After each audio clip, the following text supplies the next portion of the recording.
Welcome back to Straight Facts on Friday. Apologies for being a little late going live. Dan's been having nightmares with his camera. As you can see, it's all zoomed in. The man, it's like Honey, I blew up the kid. His head's absolutely massive.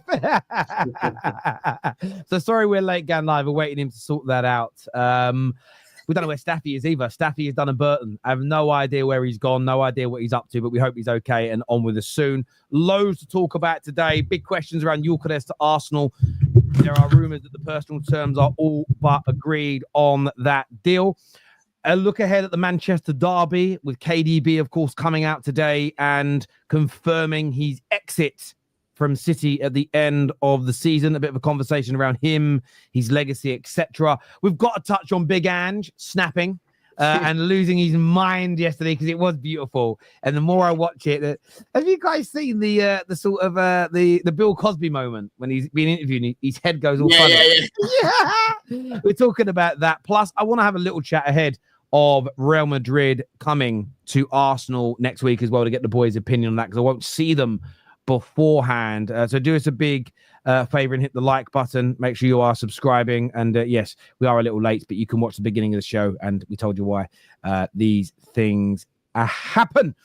I wanted to start very quickly with Big Ange having a bit of a meltdown yesterday. Let's take a little listen to what he said after the game when he was talking about the VAR decision. Look, it's killing the game, mate. It's not the same game it used to be. You know, we all sat on our couches last night, watched TV, and I guarantee you if Jared Gillard was the VAR last night, would have got a different outcome. So you just don't know what you're going to get, and you're standing around for 12 minutes. It's killing the game, but no one cares about that. I think everyone loves the drama, the controversy. I'm sure there'll be 24-hour sort of discussion around it. I think that's what everyone wants. They're not interested in really that it's just killing the spectacle of the game. You know, if the referee saw that and then he needs to see that for 6 minutes, tell me what's clear and obvious about it, mate. Just a clear explanation. What's clear and obvious about it? Last night we all sat on our couches and saw one replay and gone, oh my God. Tonight we sat there and we waited for 6 minutes for something that apparently the VAR official Jared Gillard thought was clear and obvious. It's crazy, mate. It's madness, but we accept it. And when you accept something, I guess you have to take the fallout from it. So I guess part of your issue then, or a big part of your issue is the delay. But do you think that decision's wrong? Look, Pat, you can try and force me into a corner. I'm not trying to force you into anything. You are. Did you think last night was a red card? Was it clear and obvious? Yes, okay. How many minutes did it take this referee to figure out whether it's clear and obvious? In your just basic knowledge of human, vocabulary, clear and obvious, what does that suggest to you? That on the first replay, is that clear and obvious? If you have to watch something quite a few times, is that clear and obvious? No, it's maybe not clear and obvious. I do think it's a foul, if I'm honest. Okay, all right. Well, there you go. So, there you go. I did watch the full video. It's honestly so hard watching that, right? Because that's a man that's fighting for their life, Terry. You know, he's fighting for his life, bro. Because I'm sorry, bro. For me, I don't think it was a red card personally. Like, if he got a red card, I think it would be a little bit harsh, to be honest with you. But it was definitely a foul. Like, he got nowhere near the ball. Like we spoke about yesterday after the game, bro. Like, you could see Sar's reaction. He knew that he fouled Caicedo, bro. Like, you can always tell from a player's reaction after scoring a goal like that as well, if it was a legit goal, you know. And right now with Ange, you know, he's trying to get a little bit of backing from the fans because man's all cupping the fans and that, you know what I'm saying, and waving at them after Spurs scored. Like football like football, I can't pronounce that second word. Like he says here, he's a dead man talking. He really is, bro. Like he's not looking well, bro. He's not looking well. You know, I think he needs to go. He needs to go, bro. he looks off, bro. I can't lie. Yeah. But the thing is, he actually has a point to a degree. I think if we actually look at it and listen to what he said there, he's right. I think it was clear and obvious. Like when I watched it, I couldn't believe how long they took to rule that out. Like, because it was a clear foul. Like they should have been able to look at it straight away. Boom, foul. But he's right in what he's saying, and the reporter is being a bit of a prick, to be honest. Like, because the guy is saying, "You think that's not a foul?" No, he's saying if he's saying he's not saying it's not foul. He's saying it's not clear and obvious. So if the rule is it has to be clear and obvious, and then you go and take. But I thought it was. But I think it is clear and obvious. The time it took was a long. I think what they were checking for, but I think what they were looking at, Lawless. I think they were checking if it was a red card as well. I don't think they were checking whether it was a foul. I think they were looking at the severity of the tackle. I don't think the journo has done anything wrong by saying, but do you think they made the correct decision? You notice how he didn't want to answer that it was the correct decision. That for me is just a man. You know when someone's drowning and they're just gulping for air? That's what he looks like in his interviews. I know you hate, I know you hate Chelsea, right? And everything else, but also I think this is also why he looks bad. This is what he said a year ago about referees and VAR. This is why he's getting called out. Managers should just manage their football clubs. I've never, and I never will, talk to a referee about the rules of the game. I was taught that you grow up and you respect the officials. You know what managers do? I'll tell you what managers do, me included. We try and find ways to bend the rules, to get around them. Cool. Tell me what the rule is, and I guarantee you'll have a room full of managers processing how can I get around this. We're not the right people. And I get that people keep saying that. I don't agree with it. What I want is the best officials, always being upskilled to officiate the game. But I think it's so hard for a referee to officiate these days. See, look at the difference there, man. He's looking smart. He's looking like he's got his hair slicked back. He's looking healthy. You know what I mean? It's not good, bro, Terry. Like, I'm watching a video yesterday of my man as well. Like, when the Spurs fans were going to the away end, he's like standing at the halfway line and he's honestly scared, bro. He was scared to walk towards them. I saw him the other week fighting with fans, talking about, have some fucking respect, mate. Have some fucking respect. And I'm like, what is going on here? Like, I've never really seen a situation where a manager is actually fighting with the fans, bro, and cupping his ear. Like, it's such a bizarre. Really? You've never seen that? I mean, we had Big Sam cupping his ear to us, like, again, when we beat Hull years ago, Upton Park. You have to remind me. You'll have to remind me about that. It's quite rare, Lawless, is the point that I'm making. Like, I don't think it obviously you have managers that fall out of the fans and whatnot before they get sacked and that, right? But this is just one here that I haven't really seen anyone cup their ears like that to fans in ages. Yeah, but but the point you make, Lawless, that is a manager the size of Big Sam doing it at a club the size of West Ham.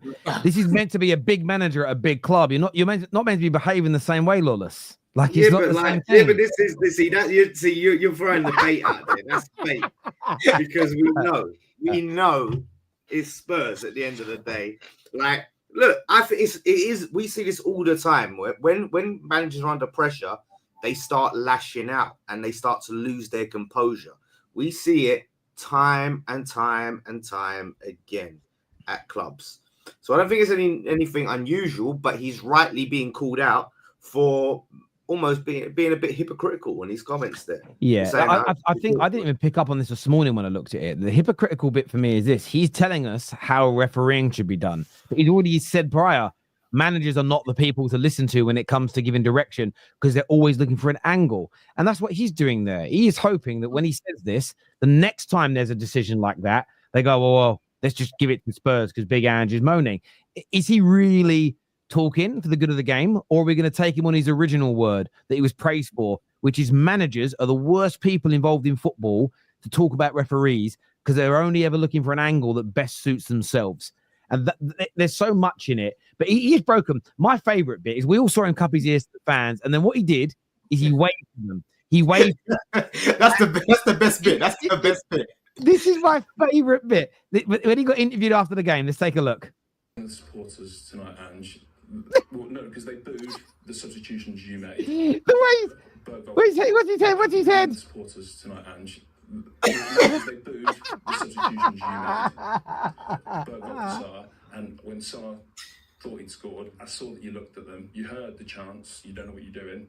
You heard that? I don't know what you're talking about, and that's it. I don't.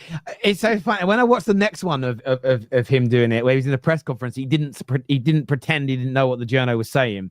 He was saying, "Oh, you guys have interpreted it wrong." He sounded like a little kid who burnt his mum and dad's shed down because he was messing around with matches, but then was trying to lie. It was like, oh no, I was looking for something you lost a few years ago, but it was dark and the match caught up. We've all sat there in front of our mum and dad and lied about why we did something. We try and find a reason to make it look less bad. But it was that bit. What happened between you and the fans? Like this big shock, like nothing happened. But what are you talking? Yeah, he's scrambling. He's honestly scrambling, bro. It's like he's living. It's like he's hella delusional right now. That's what it is. He's hella delusional right now. You know, everyone can see what's going on right now. And I don't know, Terry. Like, do you think they're gonna sack him this season, or do you think they're just gonna wait till the Europa League? I think they're gonna wait for the Europa League. However, I know that they've had a lot of stick. I know they've had a lot of stick, Spurs, because they got rid of Jose on the eve of a cup final. But Jose had a pedigree of winning cup finals, so I get the criticism. For me, I just can't. I know that everyone results are the most important thing, but with Spurs' performances, can we genuinely see them getting it's a quarterfinals next. So can we generally see them getting 6? Can we generally see them getting 6 results on the bounce that lead to them winning that trophy? Are they capable of 6 results on the bounce, 6 positive results on the bounce? The goals are drying up. They leak chances. They can barely put 2 or 3 good performances together. So this idea that, but we're still in the Europa League, it is a pipe dream. It is an absolute pipe dream in terms of they're never going to string the performances together to win. It's crazy. He should. You know, it feels like to me, watching them yesterday, it honestly felt like their players have now gone rogue. All of them, right? They're struggling to, to put 2 or 3 passes together. Like you had players giving the ball away for fun from the back, right? Or Dogi, I don't know what's happened to this guy, because it's not just yesterday where he's been poor defensively. He's been bad, right? Son, obviously, this guy's finished right now. But you could just tell, like, these players, they don't believe in the system. They don't believe in anything really. You know, you see them get into the final third. They're freestyling. You know, Maddison, where was he in this game? It just feels like it's time to go, bro. It honestly feels like these players have checked out and they've had enough. Even Vicario had a howler as well. You know what I mean? Yeah. He was moving shaky in the game as well, bruv. So, I don't know, man. These guys, obviously, they've got a thing with Stamford Bridge, innit? They can't win at the Bridge for some reason. I wasn't confident going into the game. But, yeah, man, they need to change. I would sack him before next week, bro. If anything, I'd get rid of this guy. I think the breakdown between Ange and the fans started when he came out and basically criticised the fans for wanting to lose to Man City. So Arsenal didn't win the league. And it seemed like he just completely misread the situation. Like he was completely seemed to be out of touch with the fan base. You know, he didn't even have to address it, but he basically come out and basically called fans disgrace. But I also see on that going again. I've criticised a lot of things that Ange has got wrong, but he wasn't wrong there. Had they encouraged the team more, supported the team more, and won that game, they would have made Champions League football. And let's just for a moment park the fact that I don't think they're good enough to win it. They could have signed some better players. More money would have come in. But Big Ange wants to be in that tournament because he wants to try and win it for Tottenham. And I know we live in a world where people are really cynical and they just say things like, well, you're not going to win it anyway, so what's the point of being in that tournament? I mean, by that logic, the league should only really have 3 or 4 teams in its season because only 3 or 4 teams realistically are going to win the league. So what? Everyone else should just fuck off and go home. It's just, it's a reductionist view of the world. He wanted to be in it. And he looks at it as though Spurs have got a chance of being in the biggest cup competition in the world as things stand. And you guys would rather ruin Arsenal's season than get the opportunity next year of winning something major yourselves. And having said that, look, it hasn't gone the right for them this year. But I think, as you've said, Lawless, it's part of that breakdown of relationship. The fans have lost faith in him as an example. The players have also done it, especially when he's fighting with them and arguing. The whole thing is a toxic mess. And you're absolutely spot on. A big part of that started, whether you agree with Ange or you agree with the Spurs fans, I almost feel like that's irrelevant. You are right, Lawless, 100%. That is when it all started to crumble and fall apart. I think it actually started before that. I think it started after we beat them last season, bro, at the Bridge. I think that's when a lot of Spurs fans, even rivals, stood up and to say, like, yo, this manager's a bit crazy. Because, like, you've got 9 men on the pitch and you're not dropping that high line, bro. You're still playing a high line. You know what I mean? You're misreading the situation. It's 2 different things. We're talking about questioning decisions on the pitch.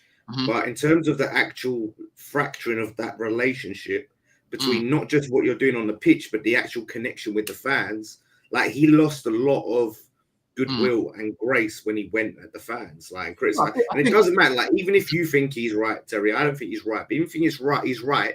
He was wrong for saying it. Like you don't criticize your fan base, you know, especially when you've only been there. Like he hasn't achieved anything to earn the goodwill, so he has no credit in the bank. So all the goodwill he had was from the first good half season. Sorry to interject. I get where you're coming from. Where I disagree is that I feel that's kind of fair in some regards, but we're talking about a club that has lacked a winning mentality for the majority of all of our lives. And every manager that goes in, part of their job is to try and instill a winning mentality. It is not the winning mentality of any club to encourage your team to lose, to damage the fortunes of a rival when it directly impacts your future. And again, I know there are people in this world that think getting in the top 4 isn't an achievement, but it is. I fervently, yes, Spurs can't suddenly sign Mbappe because they're in the Champions League. That is an exaggeration as an example. Equally, City missing out on Champions League football this year doesn't mean they can't sign top talent because of what they've achieved and who their manager is. But they're two extreme examples. Spurs being in the Champions League improves their chances of landing particular targets, increases their income, which means they can spend more on improving their team. And I think what Big Ange is asking for is for them to, and I think Spurs have got to drop this. Arsenal will be your rivals, yes, but there are still too many Spurs fans who look at the season and go, as long as we're above Arsenal, or as long as Arsenal don't do X, we're okay.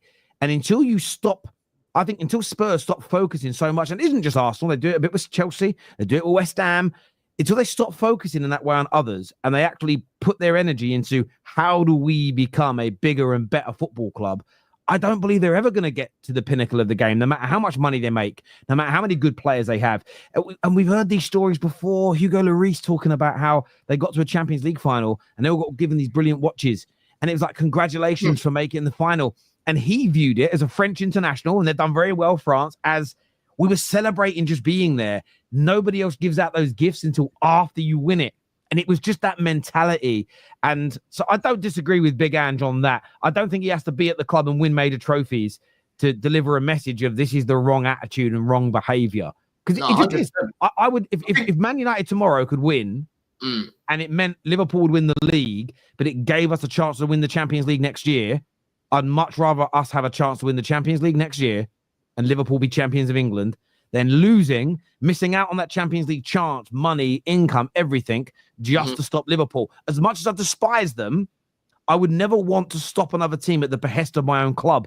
That for me is crazy. So would you have not wanted, like, if it was a possibility, would you not wanted to stop the 4-peat or the quad from Man City records not at the behest of my football club? So had we had a chance to win, had we had the chance to win something, I wouldn't want to not go through. So we lost in the treble winning season. We lost in the FA Cup final to Manchester City.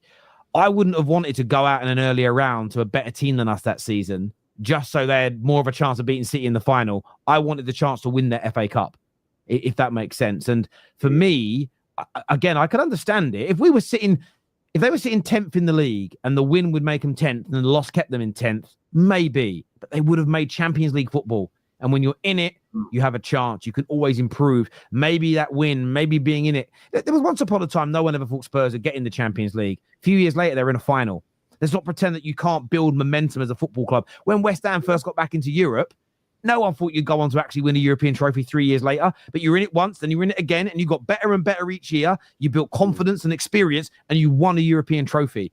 So for me, the idea of Spurs fans celebrating not being in it because Arsenal didn't win the league, if you done that as West Ham, if you follow that same mantra, that moment with Bowen would never have fucking happened.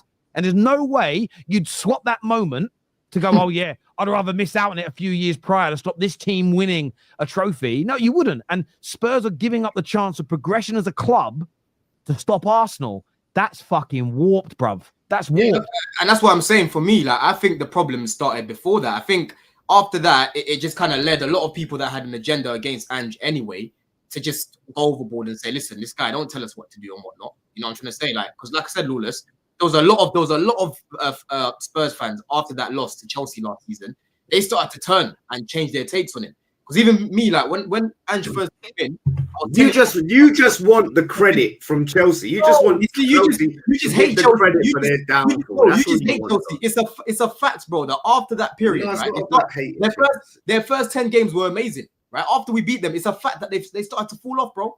They started to fall off. You know what I mean? And that's I'm not just saying that because it's my club, but it's a fact. You know what I mean? Your club. My club. You know what I mean? And I told Patrick at the time. I was one of the guys that was telling Patrick, I actually think Ange will be a good signing for Spurs because, you know, they've had the big names and they haven't done anything, bro. Right? Bring someone in who's got a point to prove, right? I've read up on his style of football and that. Let's see what he can do. But like I said, even after that game, I changed my take on the guy. I said, bro, he's too stubborn. He's crazy to not drop that high line when he's got 9 players on the pitch. And he kept persisting with that, bro, over that period. And they were losing a lot of games because of it, bro. You know what I'm saying? So I think tactically, a lot of Spurs fans were sick of this guy because there was just no plan B. It was just pure attacking and zero defending, bro. You know what I'm saying? Yeah. Look, viewers, I'd love to get your views and opinions on this. Will says best St. Totteringham's Day ever. Yeah, I suppose it was. Yeah. And anyone who doesn't know what that is, it's the day that Arsenal mathematically will finish ahead of Spurs. Don't you think that's a little bit, you know what I mean? A little bit embarrassing. They have a whole day dedicated. It's cringe, right? It's good. Yeah, like for a club, and before you defend them, afternoon, man. For a club, if you say, no, hold on, Lewis. Where have you been, Staffy? Where have you been, man? We'll talk backstage. Why are we doing this here? He was at a lady's house, wasn't it? Weren't he? He was at a girl's house, wasn't it?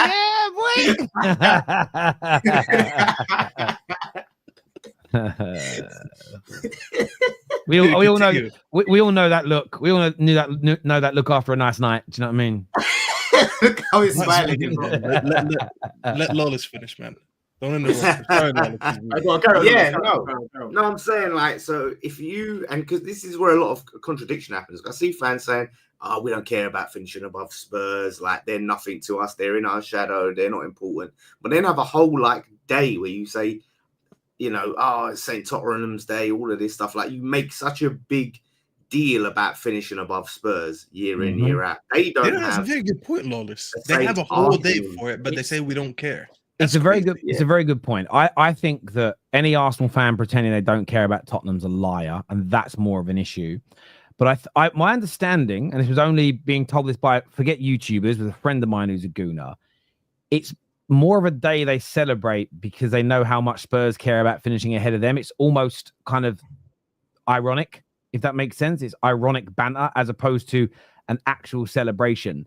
I've never met an Arsenal fan who would rather miss out on the opportunity of winning a trophy or being involved in a trophy themselves just to stop Tottenham. I've never seen. If they had a chance to stop Spurs, say if forget that it's Spurs, right? And Spurs couldn't stop Spurs, but that Champions League final, if Arsenal fans, you would have asked them, would you rather win the FA Cup or Spurs not win that Champions League? FA Cup. Wait, forget the FA Cup. Lawless, some of them said they wouldn't win the league if it meant that. That was rightfully I did at the time. I called that out. I get why they don't want that because they haven't got a Champions League yet. I get it. At the same time, I do remember hearing a few of them talk about I'd rather like lose a final ourselves if it guaranteed Spurs didn't win it. And I just find, again, you are taking away in the long term, you're taking legacy away from your football club. You know, I don't want to be in the Europa League. I want to win the Champions League. However, you had a Europa League, another one here, another one there when you're in it and you're at that level. You know, in like 20, 30 years' time, when another group of youngsters or another group of people are discussing legacy, and hopefully by then Man United have 4 or 5 Champions Leagues. But if in our down period, we also pick up a couple of Europa Leagues and suddenly you go, look at that. We have 9, 10, 12 European trophies in totality. It's a much better legacy than, well, they're not having those trophies. And I just think sometimes people get too caught up in the here and now. We heard it from Man United fans last season. I called them out for the same thing. So I'm not saying there aren't Arsenal fans that do it, and they should be called out. All the Man United fans last year that would have preferred City to do a 4-peat over Arsenal winning the league because as men, they do not have the backbone or thick enough skin or the maturity. I hope they never said this in front of their girlfriends because they'd have been left instantly. I would rather City do a historic four-peat than watch Arsenal fans have fun online. How pathetic are you as a man? That is that when you said that, your penis must have shriveled up inside you and your ball bags fell off. It is one of the most sort of, is the word demasculating? Emasculating, yeah. Whatever the word is, right? That is one of the worst things I've ever heard a man say in my life. No women would say that. Women would never embarrass their sex in that way. But men, watching an Arsenal fan celebrate is more painful than watching fucking massive history be made. Weirdos, freaks, bruv. All of them, freaks. Sorry to say it. Proper freaked. Call the police, check the hard drives. It's true. Emasculating. It's true. It is. It's one of the most emasculating things I've ever heard any man say. Watching you gals celebrate hurts more than watching City do an historic four-peat. On what planet on God? You don't have to watch your gal celebrate. Just fucking mute or block him. You don't like City's four-peats there forever. It's crazy to me. Genuinely crazy. It's a crazy one. So I do hear you guys. Dan always makes it about Chelsea. Don. Bro, listen. Sorry, Don. Sorry. My apologies. Sorry. I'm sharing the facts, bro. I'm sharing the facts. And Lawless didn't like it. When I made the point, yeah, Lawless was like, you know what I mean? But go back to last season. I think he's forgotten, bro. We derailed their season. We started the end of Ange. You know what I'm saying? Right? And Ange himself is yet to pick up a point from Chelsea since he's been here, bro.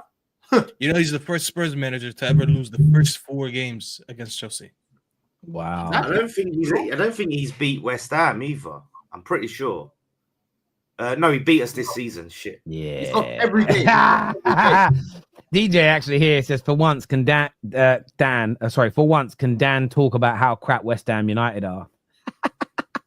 It's pre-season, man. It's pre-season. Relax.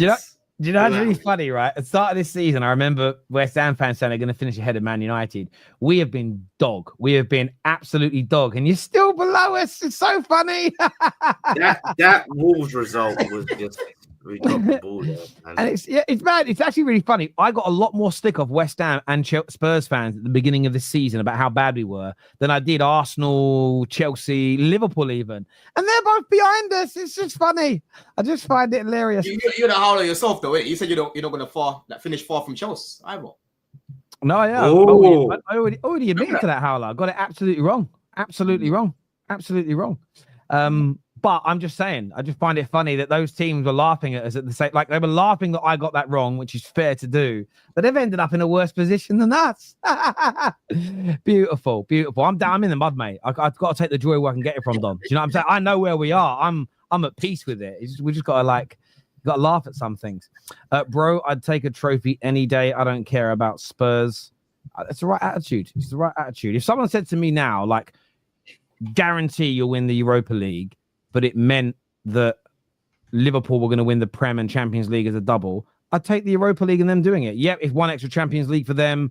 It's an historic season, but I'm not giving up that trophy for my own club. I just would never, ever, ever do that. I can't think of a reason why anybody would. Breaking news. Matt Hummels is to retire from professional football at the end of the current season. Decision made by the German defender. Fair play, mate. What a legend of the game. Had a brilliant career. Smashed it in Germany. Part of that excellent Germany side that won everything. So, yeah, fair play. Well done to Matt Hummels. He always used to get linked to United, didn't it? Yeah, I wanted him. 10 years ago, I really wanted him. He was very good. He was very, very good. There's always certain players you used to get linked to every summer. He was one of them, bro. Him, Benzema, right? Not Benzema, sorry. Benzema was Arsenal. What other players am I thinking of that you lot used to get linked to all the time? Wesley Sneijder. My favorite was the Benfica player, Gaetan. Every summer I get linked to him. There was another guy we used to get linked to a lot, and then he just faded. I don't even know where he is. Do you remember Kevin Strootman? Yeah. I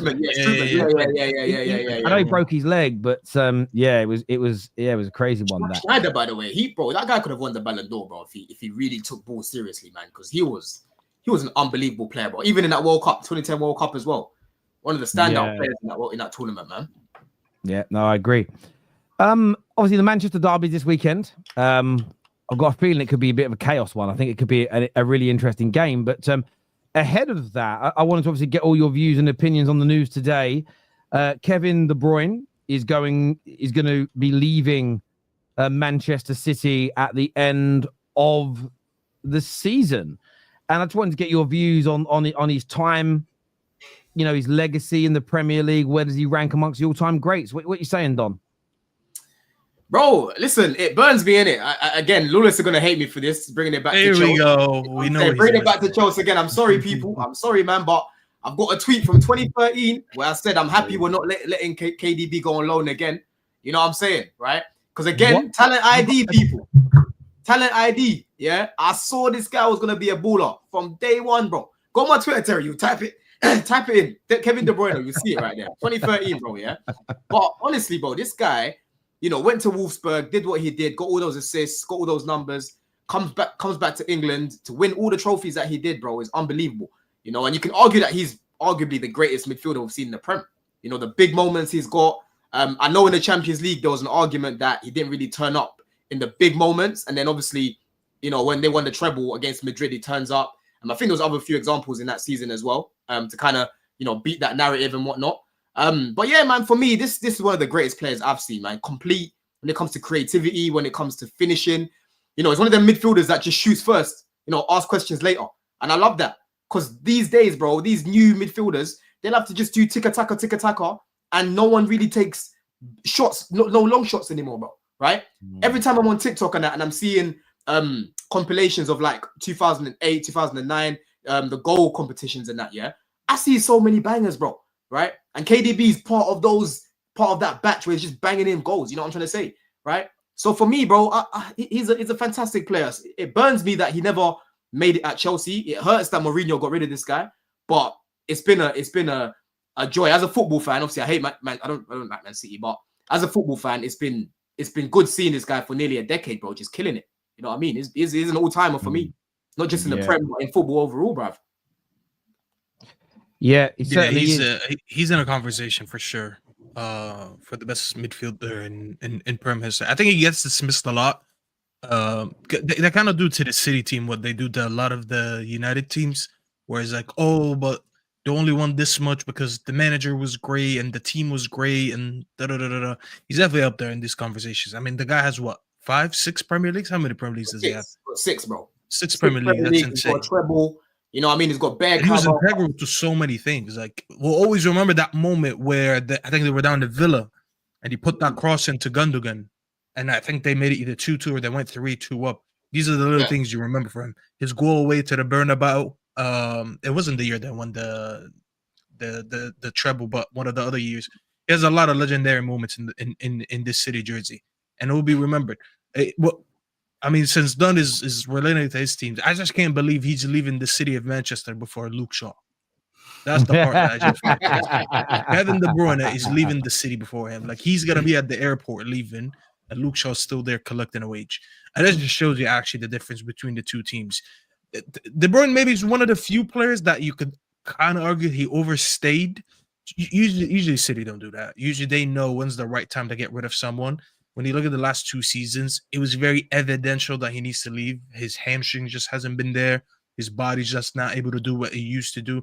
They put a picture of him when he first came to City to this season. But I think, I don't know, but why he just looks how, like, you can tell how he aged so much. And he's been in the club for less than a decade. But you look at him and like, how have you been here since you basically had a baby face? And now you're sitting there with all these wrinkles on your face and all these scars on your face, and you're still here. But bro, even when he came out, when you see his frame, bro, he's slim, innit? He was a baby. He looked like a baby. Like, generally, you put the 2 pictures together. He aged so much. He didn't age well, I'll be honest with you, but he aged so much in those last 9 years that he played for City. I think he played about 9 years for City. But I'd go as far as to argue that he might be the best City player they have in history. I think he's their goal. He's their greatest player. He has to be their greatest player, bro. Like, he's won more than any of them, right? David Silva and all these guys as well, I think. Yeah, I think he's over Silva. I think he's over Aguero. I think he's over Company. I don't even think Yaya didn't win that much for that. It has to be KDB. The more I think about it, it has to be him, man. Yeah, He led yeah. him to a treble. Like, you just have to give it to him. He's still been part of this batch, like this new batch, because obviously like Aguero and that they've all left, and They were the first batch, correct? Yeah, they were like the first batch, and he's part of the new batch with like Haaland and the Grealishes. You know what? No, I would say he came in the middle. Like, he was there in between the two batches, because the second batch was more of the younger. He wasn't one of the first people to come in. I wasn't one of the first. I'm thinking the first batch. I'm thinking Aguero. I'm thinking Company. I'm thinking Silva. Ichi, you know what I mean? Them guys. He's the second guy because he came in 1 year, I believe, before Pep. So he's been here for 10 years. Yeah, no, he wasn't part of the OGs. The OGs is David Silvers, the Toures, and them lot. He came after that, right? But what I'm saying is he's part of that batch as well as the new batch as well. You know what I mean? And he's done something that those guys didn't, bro. He won the Champions League with them, bro. Yeah, Sorry, go on. No, I was just gonna say, definitely down as one of the greatest legends. But I think in terms of time, and I think Staffy's right, is he probably. I think the ideal for Man City would have been to try and get a fee for him like a couple seasons ago, but he's going on a free, which I think is the biggest negative. But I don't think it's gonna, because of how little he's been able to be involved in. Oh, okay. He completely went. He's had a problem with his camera all day. That's why we were late. Excuse me, going live, and he's gone again. He's gone again. But no, I think he's great, and it reminded me. I've updated this like 3 times in the last 5 years, and I've changed my mind on a few players each time because you revisit things. And it's even like with Roy Keane. I've watched like 2 or 3 Man United documentaries since, and just reminded me of things. But I do value Kevin De Bruyne very highly, and he sits number 2 in my opinion in the all-time Premier League central midfield. This is only central midfielders of all time, and I've added Rodri in there since I last did this in 2023 because of his performances. Winning a Ballon d'Or as a central midfield player has to put you in there. And what I will say about my top 10 is we can all nitpick and argue about the order. They're all phenomenal. And I don't think anybody that's inside... The one I was gutted to have to move out because Rodri's inclusion, Michael Carrick and Cesc Fabregas were joint 10th. They've had to drop down to 11th now because I just can't ignore what Rodri has done and what he's achieved. Did we see that list again? But KDB, for me, I have at number 2 in all-time Premier League history. I think he has been absolutely phenomenal. Ability...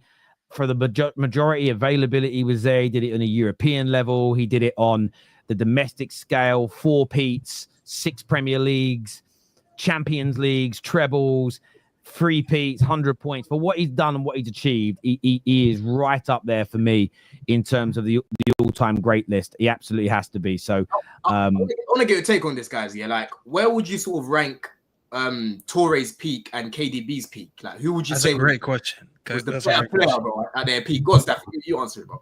No, you know why I asked him to see that list again? First of all, I wanted to see who Fabregas fell out for because I don't know. I mean, I want to put an argument to why he should be there.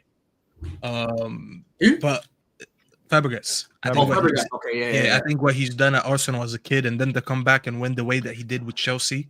It was very, very pivotal to that midfield. Who would you, if you were going to put Cesc Fabregas into the list, who would you take out of my list for Cesc Fabregas?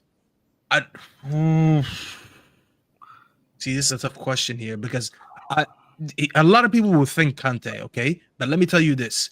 What Kante's done in that one city with Leicester, I think that by itself is an achievement that none of these guys have on this list. And I don't think anyone will top that. So he has to be by default there, not because of only what he did with Chelsea, just that season alone with Leicester. He has to be there. You can argue between him and maybe Yaya, but back to Don's question, and that's why I need to talk about that one season peak that Yaya had. Is probably one of the best one seasons that I've ever seen of a midfield. Usually people, and this is why I actually love this conversations. I wish we did more of this content, but this is more studio-like content, not online where we sit here and talk about the news. I love these conversations because they're so subjective, so no one is wrong. But when you discuss it, people talk about longevity and people talk about peak. I feel like one of the things that get missed out is how good your peak was versus my peak and how long your peak was to my peak. That one Yaya season, when wasn't he the top goal scorer in the league? That one season that he had, I've never seen anything like it. Like I genuinely never Let me seen bring the him. numbers up again. What's that? Let me bring the numbers up. Yeah, that season he was moving He was crazy. insane, and Yaya was great. And I think what's also interesting is, again, my list, I would actually make. How old are you, Staffy? I'm 30. Well, You, about to you be th- 31. okay, so you're not that. 10 years is still quite a long time, and I know how old Don is, and I think my list would probably look different from you two. A big part of that is because of my age. And for instance, when people speak about Yaya Toure, he had that great season with those goals, and some people will disagree with Roy Keane being so high.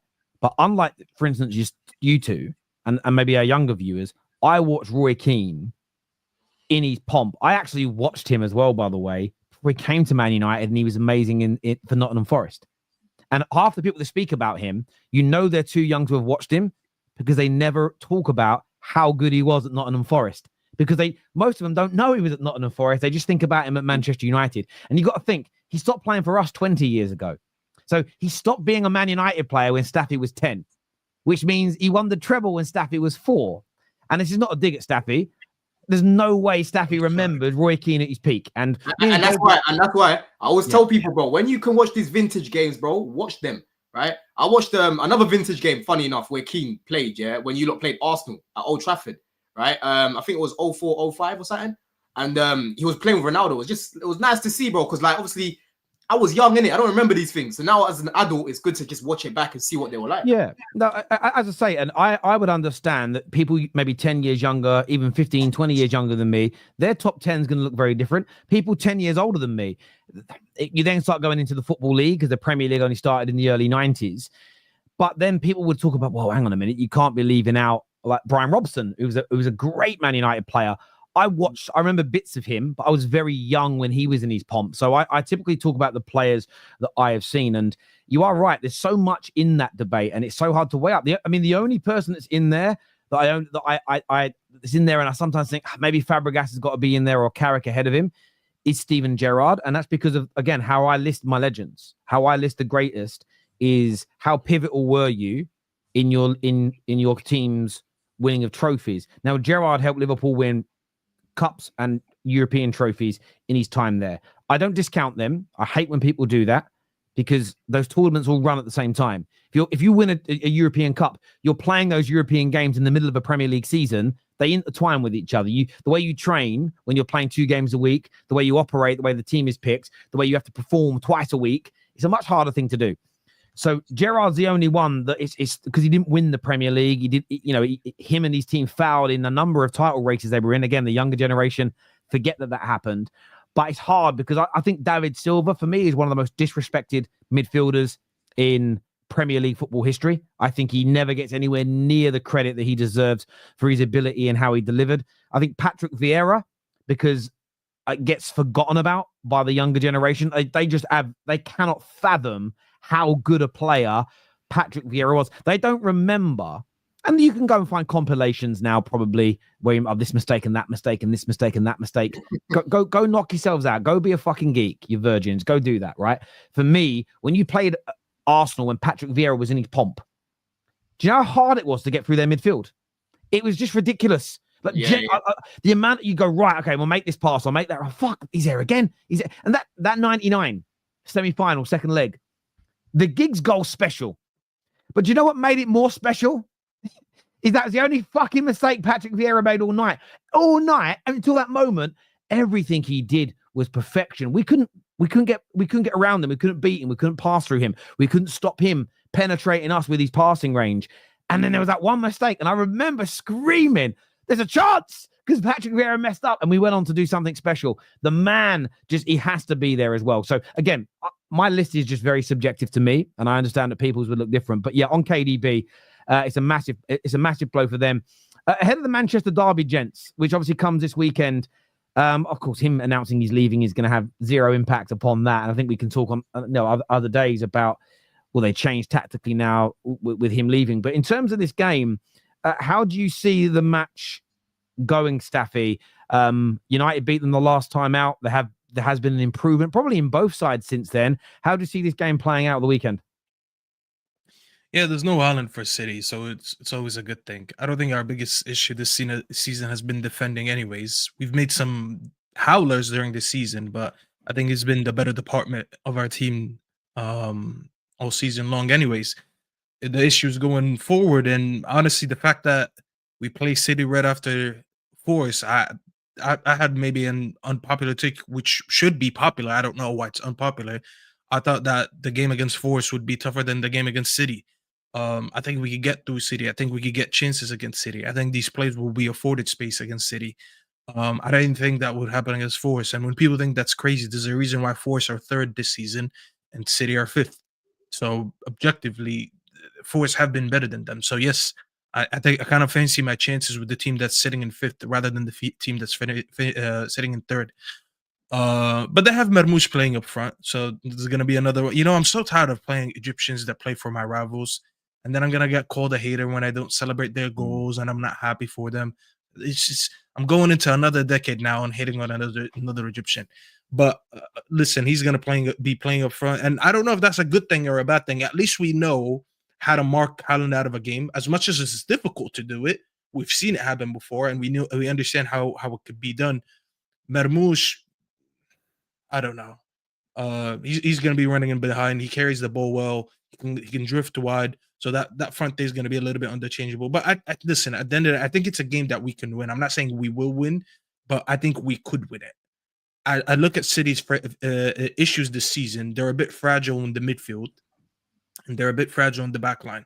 So it is one of those games that even if we don't get a lot of chances, we'll still be in the game. And if we do get our chances, I think we can do better. So we'll see. I think the fact that the game is at home kind of makes it a little bit better for us. But my eyes are more focused on Lyon on Thursday. It's going to be 4 days after. So it's not a good sequence of games. I'm not going to lie to you. You don't want to play a Manchester derby and then go into your most important game of the season. However, if you do win it, just imagine the momentum you're carrying into that Lyon game. Are you feeling excited, Staffy? Are you looking forward to it? Do I look excited? Honestly, bro, who are you looking at? Who are you looking at right now? Yeah, that can actually fucking score you guys a goal, man. Because before it was Ahmad, right, out of nothing, moment of brilliance. You're seeing Garnacho right now, bro. Like Garnacho, honestly, he's just stagnated. He hasn't developed. He's just stayed at the same level. You know what I mean? He regressed. Can I actually tell you that? I actually think he regressed. And I tweeted that the other day. Yeah, and I'll tell you why. I tweeted that the other day. I said I never in my life believed that a player from his debut season it can look worse in 3 years. I didn't think that was possible because any element you'll add to your game, even if it's like a marginal improvement of like 5%, is still a good improvement. This kid is now no longer, and I feel like people need to realize this. This is no longer 18-year-old Garnacho that we're talking about. This is a 21-year-old. At 21, you should be looking a lot better. You should be looking a lot more convincing as a footballer than he played 134 games for the first team. That is a lot of experience. These are numbers that a senior player could get. I don't even remember how long it took Ahmad to get 134 games for United. And he's older than him. When you look at his game, when Garnacho came on in his first season, that season where he had Ronaldo still and Ten Hag and all that, he used to come on as an impact sub. He used to be direct. He used to be a little bit flashy. He used to run at defenders. His shot was a lot better. His overall contribution to the team was beneficial. In limited time, he was more beneficial. I look at him now. His ball striking hasn't improved. His decision-making never improved. And the reason I need to highlight decision-making is because one of the reasons you mentioned age is because over time you pick up experience. What experience gives you is not unlimited skills, but at least makes you read the game better. It makes you make decisions better. It's just automatic. Like if you've been at a job for a year later, you're going to know a lot more about the business than you did a year before. That's how I looked at Garnacho. 3 years in, he doesn't read the game better. He doesn't make better decisions. He's selfish most of the time. He averages the most shots in the team, and he has 1 goal in 5 months. Those two stats can't go together. It really can't. It's like Kobe Bryant playing next to Jeremy Lin, and Jeremy Lin is chucking all the shots, and Kobe's there. It's going to be like, what are you doing? You're not that great of a shooter. Why are you taking all these shots when you're here? The issue is we don't have anyone else to take the shots off him. Yeah, that's why I look at him, and I generally think he regressed. I agree, and I think something that the manager spoke about today when he was asked about Garnacho, and it's that the manager said he's improving in certain areas. He's defending better, his shape, his positioning. And I agree. And I think that the team, by and large, I've not been worried about our shape or the way we've sort of been set up in games now for a while. It's individuals being good enough at their jobs. But what I'm noticing with Garnacho, now that we're actually, for the first time, in my opinion, in many a year, definitely since Garnacho has been in the team, we have a manager who's trying to implement a regimented system, which is all the rage in the modern day game.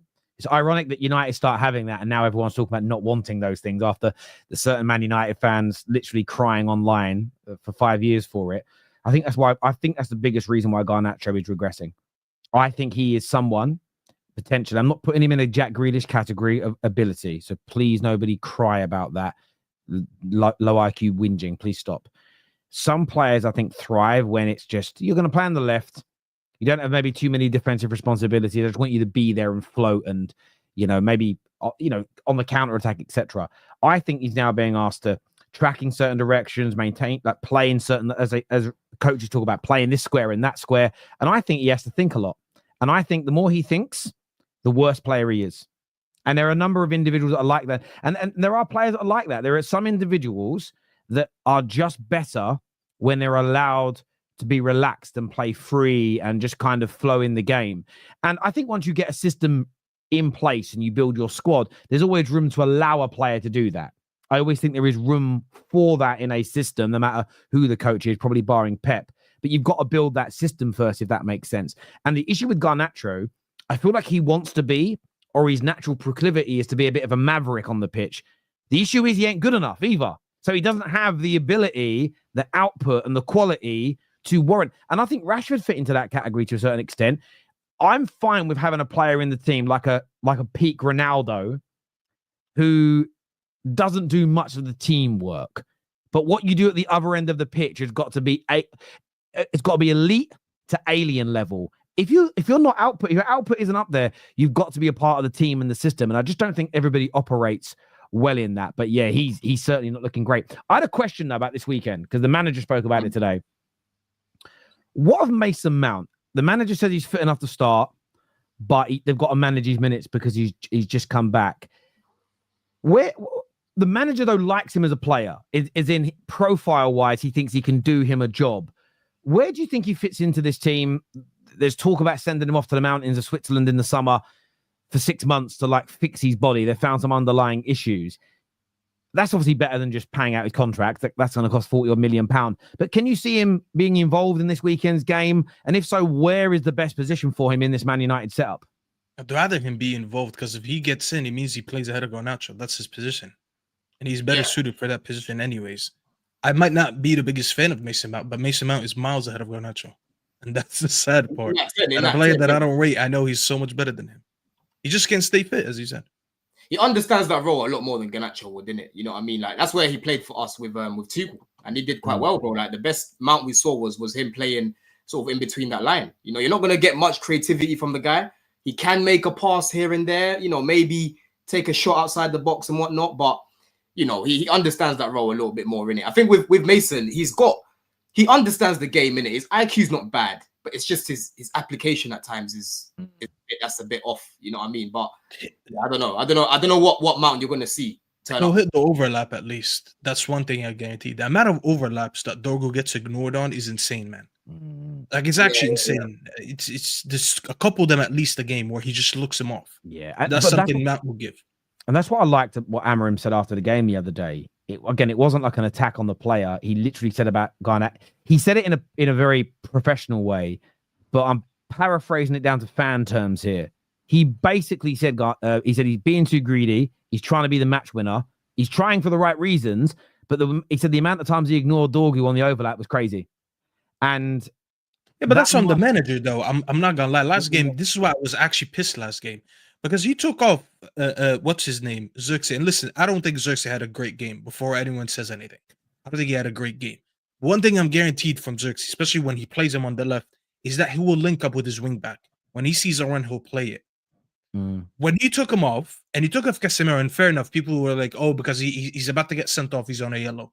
Those two came off, and they give me more in the final third, in my opinion, than Garnacho does. Because I know the one trip that Garnacho does, he's a one-trick pony.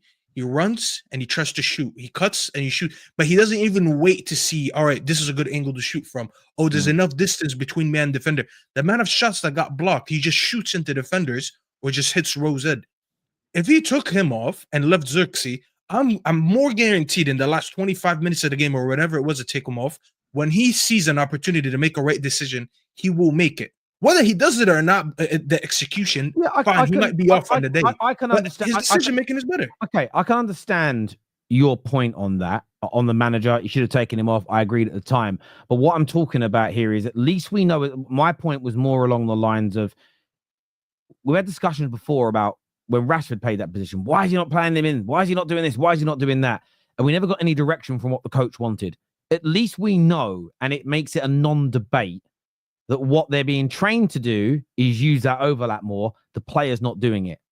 So for me, that's what I was more focused on in that. The manager is telling us what he wants these players to be doing in those moments. And if they're not doing that, if they're ignoring those runs on a regular basis, yes, you can then go, it's on the manager because he left him on the football pitch. That is a fair bit of analysis. But at the same time, if you're a Garnacho fan, you can't be complaining when he isn't in the team anymore or when he's potentially sold in the summer, because he keeps ignoring, like he's being given ample chance to play this manager's system. And I'll be honest with you, I'm starting to really enjoy the system.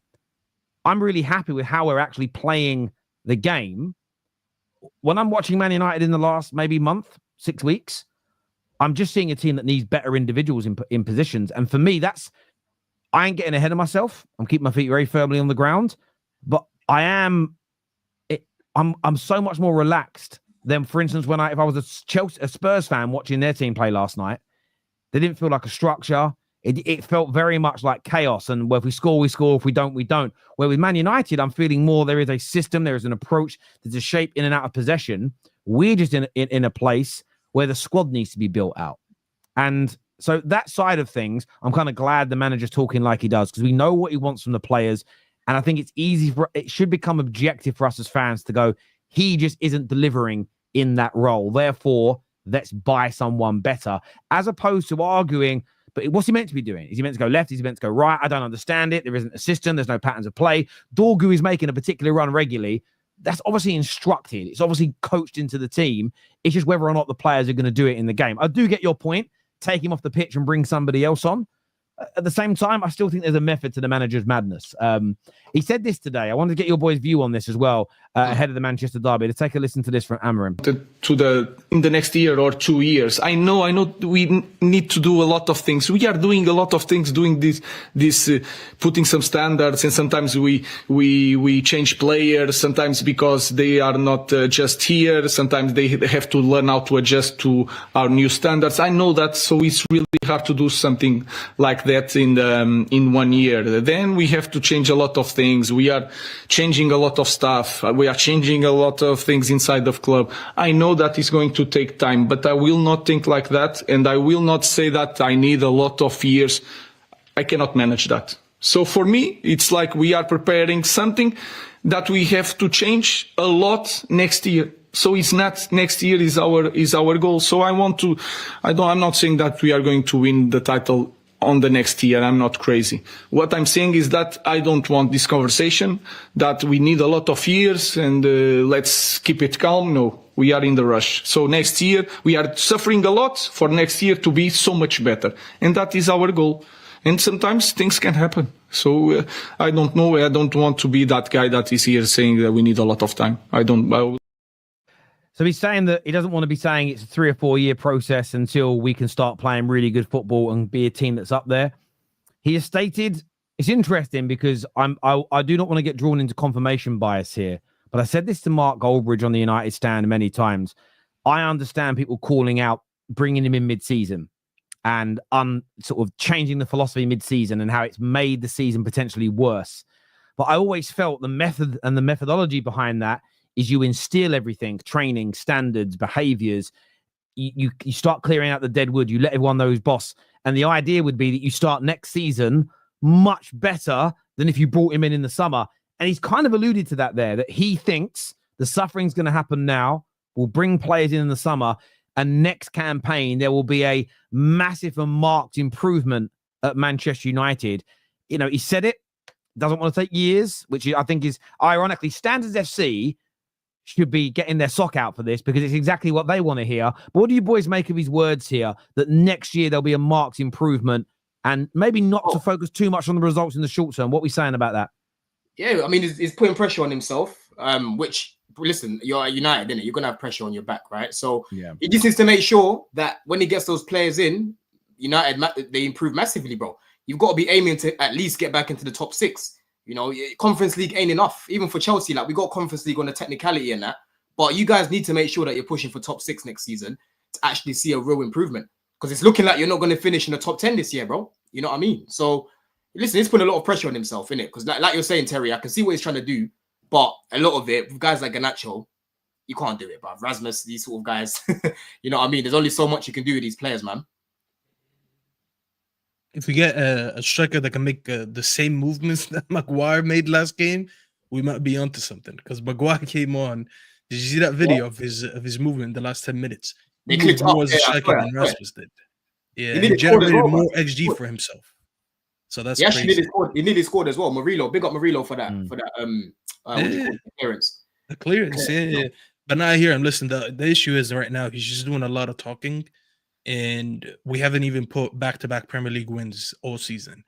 So a lot of people are going to be frustrated, and a lot of people don't want. And that's how it is. It's just the average fan. I'll be honest with you, Terry. Like, you think the average fan who's going to the pub and just having a few beers and just ready for the game, think he's sitting here waiting for next year, like for the system to work, like Amorim said?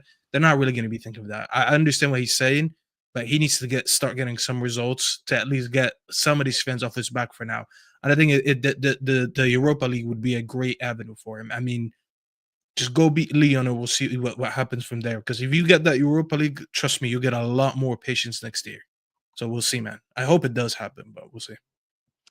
Yeah, I hear that. And I actually don't think the average fan that just goes to the pub and goes to the ground, I don't think they look at it as he talks too much, because sort of a lot of match-going fans that I'm still friends with barely consume football content, whether it's from the mainstream or whether it's from people like ourselves. They kind of go to games, they might watch a little bit what Sky Sports says afterwards, and they switch off. So I've got a mate who's a United fan, and I spoke to him yesterday because his son has just done an advert with Harry Kane. The brand new advert has come out by Harry Kane. His son was in it, so we were chatting. He doesn't really consume any kind of content, media or fan stuff. He has no idea that Ruben Amorim does all these interviews. So he doesn't look at it as Ruben Amorim is talking too much. Does that make sense? Equally, when people say he talks too much, the interviews he does are all press conferences and they're contracted interviews that he has to do. And he's asked questions. And all he really did in this moment, if you look at the full bit, is he was the media again asking the same question. The club are putting this plan in order for you guys to win the league. Do you think it's ridiculous that Man United have a plan to win the league? And I think that question is the dumbest question I've ever heard in my life. Well, what do you want the plan to be? To never win the league again? Of course, we have to have a plan on how we get back to winning league titles, because that's the standard. I like what he said, though. I like that he's putting pressure on himself. I like that he is saying that I don't want to wait. It shouldn't take. I think it still will take 3 to 4 years to become a team that can generally win the league and compete on a regular basis. But I hope I'm wrong. I hope we do bring in 5 players this summer, and next season we're at a completely different level where you're saying, oh, United can make top 4. You know, we beat some of the big teams well. Look a threat in Europe. I'd love that, because then you kind of know that, well, you had another 5 or 6 players in, you can go to another level. But the bit I do have faith in at the moment, and if I'm wrong, I'm wrong. So bookmark it and clip me. I do think 10 games into the beginning of next season, with the right pre-season, I think you will see a marked improvement on Man United. The way we're playing, I can see it. I look back at the Forest game. Just go back and watch it again. Forest, they won. They defended well. But you're right about Maguire. Had we have a striker at the club that's movement was as good as Maguire's, there's no way we play for 90 minutes and not score. He came on for 10 minutes and was causing 2 of the best centre-backs as a pairing in the league problems. Centre-back. We need to add the right players in. And again, that's the difference. If we have a bad summer, you won't see that marked improvements. But if we bring in 4 or 5 players that all come in and have an impact for us like Dorgu is having, as an example, I'm really confident that we'll be a much better team next year. Even this season, we're right down in 13th. But it's a very weird campaign, Because I just believe with a prolific goal scorer in our team, as an example, I don't think it is. And if you guys think this is too many points, tell me. I don't think it is weird to say throughout the course of this whole season, we could have 12 more points. We could have won 12 more points with a prolific goal scorer, with great runs, great finishing ability. We've had more big chances this season than Nottingham Forest, and they're third. And we have our conversion rate of big chances is the lowest in the league. Southampton's is higher. So I look at that, and let's just be more conservative, say 10 points. You had 10 points onto Man United. We're on 47 points with our goal difference. We're sitting between 7th and 8th. Now, if we were sitting 7th and 8th, and we were saying with a good summer, we could push it towards the top 4, nobody would say that's crazy. Yeah, your biggest problem has definitely been your attack, man. That's what I'm saying. It literally reminds me of when we finished 12th, because our defense wasn't bad. If you remember that season, we drew a lot of games. We didn't get battered in a lot of games. Like towards the end, United beat us. Was it 4-1? We lost to Arsenal at the Emirates 3-1. But most of the time, they were tight games, bro, because we had fucking Mason Mount off form. You had Gallagher, Broja. I think he got injured as well halfway through the season, and you had Havertz up top, bro. So we scored 38 goals in that season. That was the biggest problem with Chelsea, was our attack. So with you lot, I think the main focus you need to focus on this season, in the summer, is your attack, right? At least then you can sort out and get more goals in the team, bro. It's the attack, and then the creativity's got to improve. We can't just rely on 100%. That as well. Guy. But it's there. And look, Menace to Society here says, Terry, you need to write a book on football ifs. I also think a book on everybody talks about ifs. So people want to know what I think about Amorim's point and our progression and how we're going to move forward.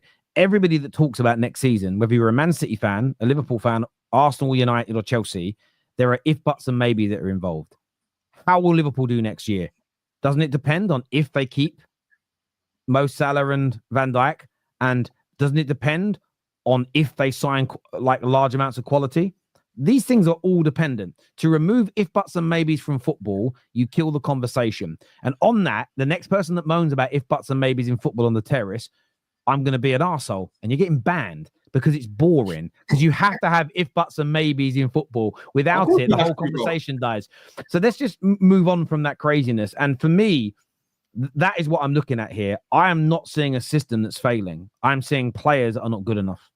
I'm never been more sure of a United system in the last under the last 5 managers than this one, because I can see it, I can understand it. It's just what I will say where I was wrong earlier on this season. The squad is so much worse than I thought it was. I thought it wasn't great, but I think players, now that we actually have a manager that wants them to do some intelligent things, you are just seeing the level of the understanding of the game, decision making, even just knowing that sort of the football IQ to make the right decision. It's so poor at times across multiple areas. I just think that's the thing for us to address in the summer. So if and when Amorim is given those better players, I do think there'll be a massive marked improvement on next season by Man United. We won't be winning the league. I don't believe that for a single second, but I think we're going to win a huge amount more games next campaign. So I like what he said personally. Yeah. And by the way, this might upset a few people, but it actually shouldn't take that long for any team, let alone United, by the way, to actually make proper recruitment over the summer and improve. And I'll tell you why. This season, and this might piss off Liverpool fans, but I don't care. This is probably one of the weakest seasons I've seen over the last few years. Mm-hmm. The proof is there that Norwich went last year from being a relegation fodder to now they're finishing top 3. That's only Nuno's first full season with this Forest team. Wait, did you say Norwich? What did I say? I said Forest. I always, my tongue always wants to say Norwich when I think of Forest. I don't know why. But I meant to say Forest. Apologies. They went from a relegation fodder to finishing in the top 3. Arne Slot came in first year and he's winning the league. Like, it just shows you the quality of the league this season. The quality of the league this season hasn't been that good. The best team that walked the league, the minute they faced real competition in the Champions League, they got their ass spanked to PSG. So City obviously been out of the Champions League. Would you say it's the quality at the top though? Because the likes of Brighton and the Bournemouths and that, they've kind of, improved in terms of. Like, I think the quality of the top dropped off so much that the people in the middle caught up with them, and now they look amazing. Just look at it. Honestly, if Spurs and United at least are in top 6 form or in top 6 quality, I think we'd be sitting comfortably in top 6. I feel though for a lot of the teams where we talk about falling off, I feel it's because of a. For instance, with Arsenal, I wouldn't even necessarily call it a fall off this year. They're second in the league. But had they have done the right thing in the summer and gone and got a Gyokeres or an Osimhen or an Isak then, I think they'd be much closer to Liverpool. There is an argument to say they'd be ahead of Liverpool. That would be two teams that would be weighing above beyond those sides. And maybe Liverpool wouldn't even be top of the league. City had a very poor summer when you look at it. They didn't buy anyone. Had their January had been their summer, again, it could have been a very different season for Manchester City. If Nico Rodriguez came in the summer, would they have felt the Rodri injury as much? Had Omar Mamouche been in from the summer, would they have felt that hole that was missing with Julian Alvarez not being there? Potentially, they brought younger centre backs and everything else. Bro, even with us, if we brought in, I know I keep going on about Osimhen and the money, but let's say we signed Osimhen, right? Yeah, your season is different. Your season is different, and I think that that's the real issue. That's one of the issues here. But what you said about Forest is also so important. The jump up for them has been massive, but do you know why? It's because they didn't abandon the club project. They changed managers and bought in. That's what I'm saying. It doesn't take a lot. It took 1 year with this, and they already achieved and look at the difference, because they carried on buying. What they didn't do when they changed managers is go, right, let's rethink everything. And then suddenly you bring in a manager that's trying to make them play. If they went and brought in Graham Potter, they'd probably be about mid-table right now, because they were building a squad that was built for sit compact, and counter. If you now just went, there you go, Graham Potter, start coaching them, you would see this team get exposed left, right, and centre for a period of time. And they've completed it, and that's what's really, really important for us to do. A few super chats. Arsenal lost. Listen, because I knew the chat would start crying. Arsenal lost Saka for 3 months, lost Odegaard for 2 months, lost Ben White for 3 months, lost Jesus for the season, lost Havertz for the season, just lost Gabriel for the season. Any other injuries I'm missing? Those 6. Martinelli got injured as well. He picked up a hamstring, innit? Okay, but whatever. Those 6 alone, yeah, I'm not really gonna care that much about it. 6 injuries of the magnitude that I just named. These are all important players to them. Maybe you can argue not much Jesus, but everyone else is so important, and they never left second place. Never. How are you telling me a team with all these injuries never left second place? Chelsea went. What was your run? You went how many games without a win? There's two things in that. Third from you. There's 2 things in that for Arsenal, though, and I think that one. Listen, there's a lot of debates around Mikel Arteta. He still managed to keep Arsenal relatively competitive with all those injuries, and it's one of the things that I criticize Pep for and stand by it. The fact that they won 1 in 13 after Rodri getting out injured and a few of their defenders. They're about to get Champions League. Yeah, they're going to get it. But they went out and spent 200 million. I still think if you are considered to be very good to a world-class manager, if you're considered to have a very good to a world-class squad, if you're in that spectrum, 4 or 5 injuries shouldn't see your season completely capitulate and fall apart for the entirety. If you really are a good coach and more so a good manager of the situations, you've got to find a way and a solution. And Arsenal did that well. But it would. But that's the point you're missing. The reason I'm saying this is that I'm looking at too many teams that should have had reasons to fall off this season, and they did it. We've been to Chelsea all season. You wouldn't believe that they're sitting 4th place with the way we're talking about them. That's what I'm saying. I feel like for me, Terry, I feel like for me, for example, like with us, yeah, like if we just fucking did our business over that Christmas period, right? We're potentially even above Arsenal right now, or closer to them. You know what I'm saying? So it's not so much. I get what you're saying. Like, Arteta's did a fantastic job, bro. There's been many games this season where man was playing Trossard as a 10, Marino as the fucking 10 when Ethan was there. Marino's a striker, you know and the second in the league, and people want me to respect this season. What are we doing? Well, again, but it's about when you say respect the city. I suppose I'm probably looking at it a different angle from you guys. I'm not really arguing your points. I'm looking at the fact that there's a manager that's moved a midfielder into a striker role that scored. I think he's got like 6 or 7 GA in his last 8 games.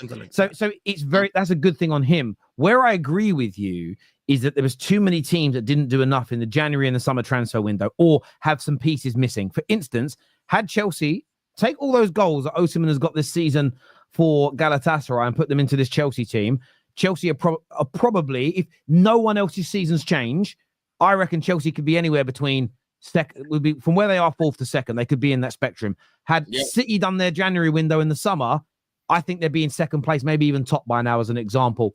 I feel like one of the reasons the quote unquote smaller teams have caught up is because there's a hole in so many of the better sides.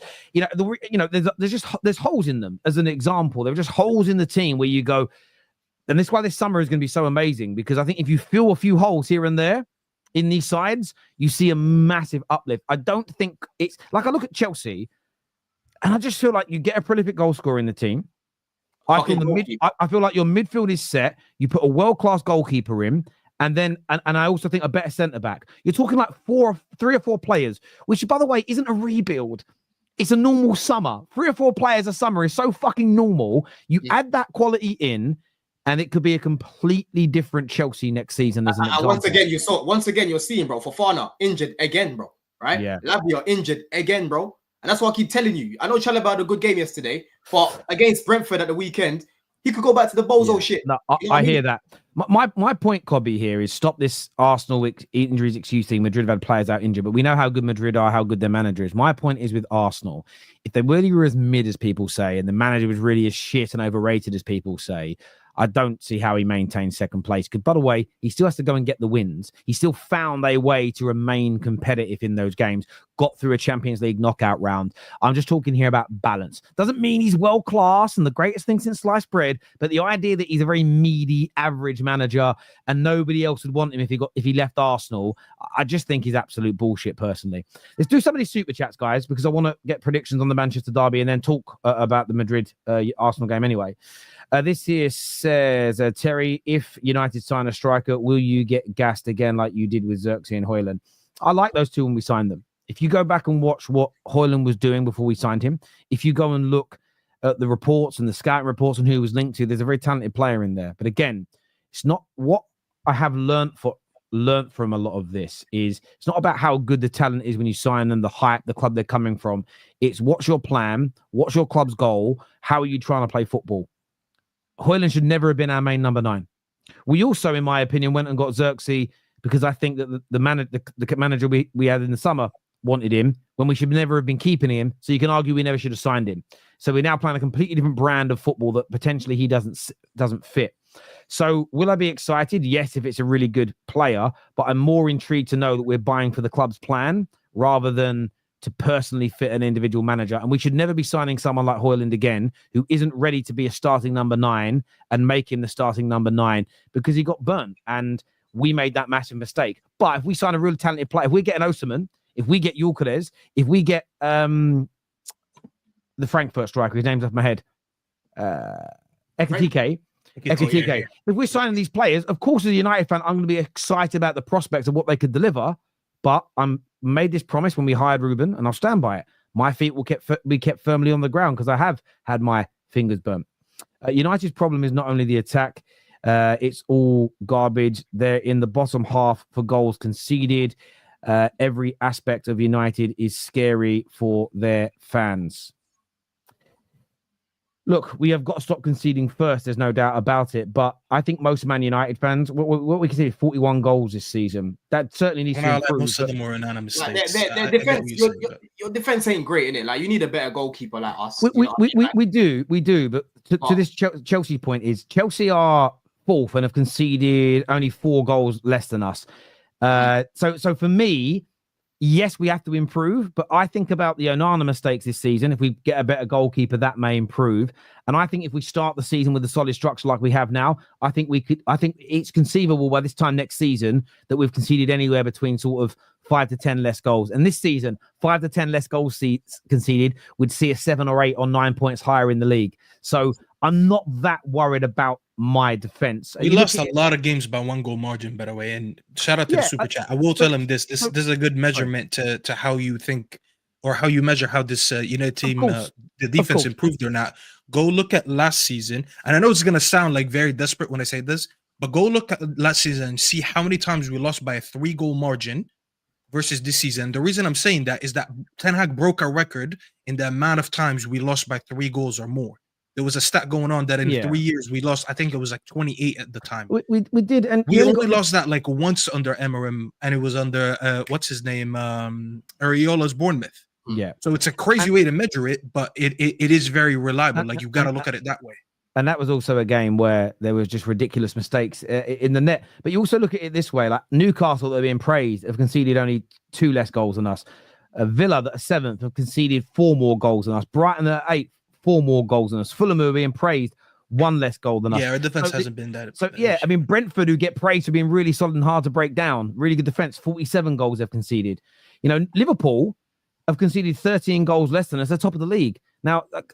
And to give you some context on that, the teams that are actually in the relegation zones have all conceded 30 to 40 goals more than us. So the difference there is not massive, but it does need to improve. No one is stating that it isn't. Let's get through some more of these super chats here. It's just that your team is bad and you don't see it without being biased. Google what you've said. Yeah, Liverpool are good. Just lost 1 game. They deserve it. Red Indian, listen, it's time to grow up. You always send super chats on this channel, so you're a regular. It's time to grow up and not be hurt every time I make a comment. None of my comments said Liverpool win it. If you go back and listen to everything I said, not a single comment was to dismiss what Liverpool did. Liverpool is the only team this season that did their job. That's why I was on the terrace where I forgot what game it was. I came out, I think it might have been after they beat United. No, that did because they didn't. We tied in this. I can't remember. Anyways, but I came out here and I said, congratulations, Liverpool. We are lucky that it took Liverpool this long to win 20 league titles, because if it wasn't for Prime City, they would have won it a lot earlier. I've already given Liverpool their flowers. The point that I am making, and it's so evidential every time I watch, and I just watched the Merseyside derby, and once again, I can't understand how this Liverpool team walked the league, not win the league, walked the league. They did their job, just like how Leicester did their job a few years ago. But when you look at the quality of this Liverpool team, and we've seen it go head-to-head with PSG in the Champions League, a real test, not the scrubs that I'm seeing in the Premier League this season, you wouldn't believe that this Liverpool team only has 1 loss all season. They are good. Compared to everyone else, they are not that good. And I'll give you one more. This Liverpool team is not even better than the Liverpool teams that finished behind City the last few years. We will go back and look at this year. I promise you, one day we'll go back and look at this year, and we're going to say this wasn't one of the best champions to win the league. They did the job, but this team should know it. They shouldn't be 12 points ahead of the closest competitor. They had 65 of the GNA coming from Salah, 1 player. Bro, how are you relying on 1 player and you're 12 points ahead? It makes no sense. Bro, when Leicester won the league, Leicester impressed me more than these guys, Staffy, when they won the league, bro. You know what I mean? Liverpool, listen, they've been the best of a bad bunch, innit? And recently, this is the closest thing to Leicester League, and people don't want to hear it. It's just, I'm sorry, It's the truth. That's not to dismiss you. You deserve to win the league. Let me say this again. Liverpool, congrats, you deserve to win the league. You are better than everyone else. The quality of the league this season is probably the lowest, and the closest thing I can remember it being this low was the Leicester season. Are you a 1 in a million chance to win the league like Leicester? No. You deserve to win the league. You're much better than that Leicester team. You are not 12-point difference between Arsenal type of champion. And I'm blaming it on the league more than you. And that's why I said the other week, bro, the team that wins the league next season is the team that rebuilds the best. Because I'm not looking at Prime Pep and Klopp right now, Staffy. Like, everyone's got problems. Everyone's got a rebuild right now, bro. Yeah, 100%. The Red Indian also put in here, you're saying that Leicester won the league because they were not good, rather the others were. Where did I say that? I will just say you upset me that you think in that way rather than giving other teams their flowers. So Red Indian, again, I quite literally gave Liverpool their flowers, and I'm assuming he sent this super chat before I said that, because I didn't see it pop up. Yeah, I did not say Leicester won the league because they were bad. And I did not say I'm not giving Liverpool their flowers. Once again, Liverpool deserve to win the league. I'm sorry it upsets you that you won a weak league. It doesn't matter, bro. Like, you know how many people go back and say United? What's that one season we won the league on 70-something points there? I forgot what year it was, and everyone makes fun of it. And like, oh, look how shit the league quality was at that time. United won it with 70-something points. You think I give a fuck? They'll sit here and say I have 20 league titles. In a few years, people will say that, And you're not going to care because you're going to be like, I have 20, or maybe you'll have more at the time. Do you know what's really interesting about that comment for me? I've seen a lot of Liverpool fans speak about how they're being disrespected, and I've tweeted back at a few of them, and they haven't replied because they're probably part of the groups that do it. I'm like, well, this is what's been happening to Man United's previous champions for the last 13 years, the revisionism. And it's the thing is, I don't think Liverpool have had a very good season, and that they have won their games, and they're on course to have a high amount of points. What I think is that they're not liking. It's true. Like, Arsenal have not been as good this season as many people predicted. In fact, some Arsenal fans thought they would be this level because they didn't buy enough. City have been nowhere near as good as people expected them to be. Chelsea fell off when people thought, wow, they've turned a corner and they're going to maintain this as an example. But Liverpool have gone and got their job done. There is no doubt about it. But let's jump into more of these super chats. I agree with Staffy. The Premier League this season has been very bad. The league was effectively done by Christmas, and there's so much teams on bad form as well. There was never a title race. Like, what do you want me to say? I'm sorry. There was never a title race this season. Yeah. They walked the league, yet they got spanked in the final against Newcastle. They got spanked to PSG in the Champions League. And I forgot what happened in the FA Cup. Come on, bro. I'm sorry. It's just not that great of a team. You did your job, but it's not great. It's not a great season. Sorry. Go ahead, Terry. No worries, mate. Garnacho thinks he's CR7's Zlatan. What do you mean Mourinho? Mourinho didn't play properly, bro. What do you mean Mourinho? I think like his attitude. Like, he probably means his attitude. Yeah, I don't necessarily think it's that. I don't think he thinks he's those players. I always feel that's a little bit disrespectful, but I get why people have come to that conclusion. Classic Don is what Aya says here. I'm not too sure what that's about.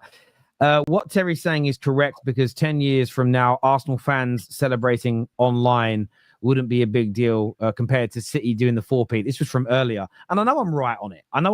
Like, Igal being shameless about something Arsenal have achieved. Like, genuinely, if you're a grown man and that impacts your life, seriously, you have got problems. You have seriously got issues. Like, I can get into a ferocious debate on here with the lads.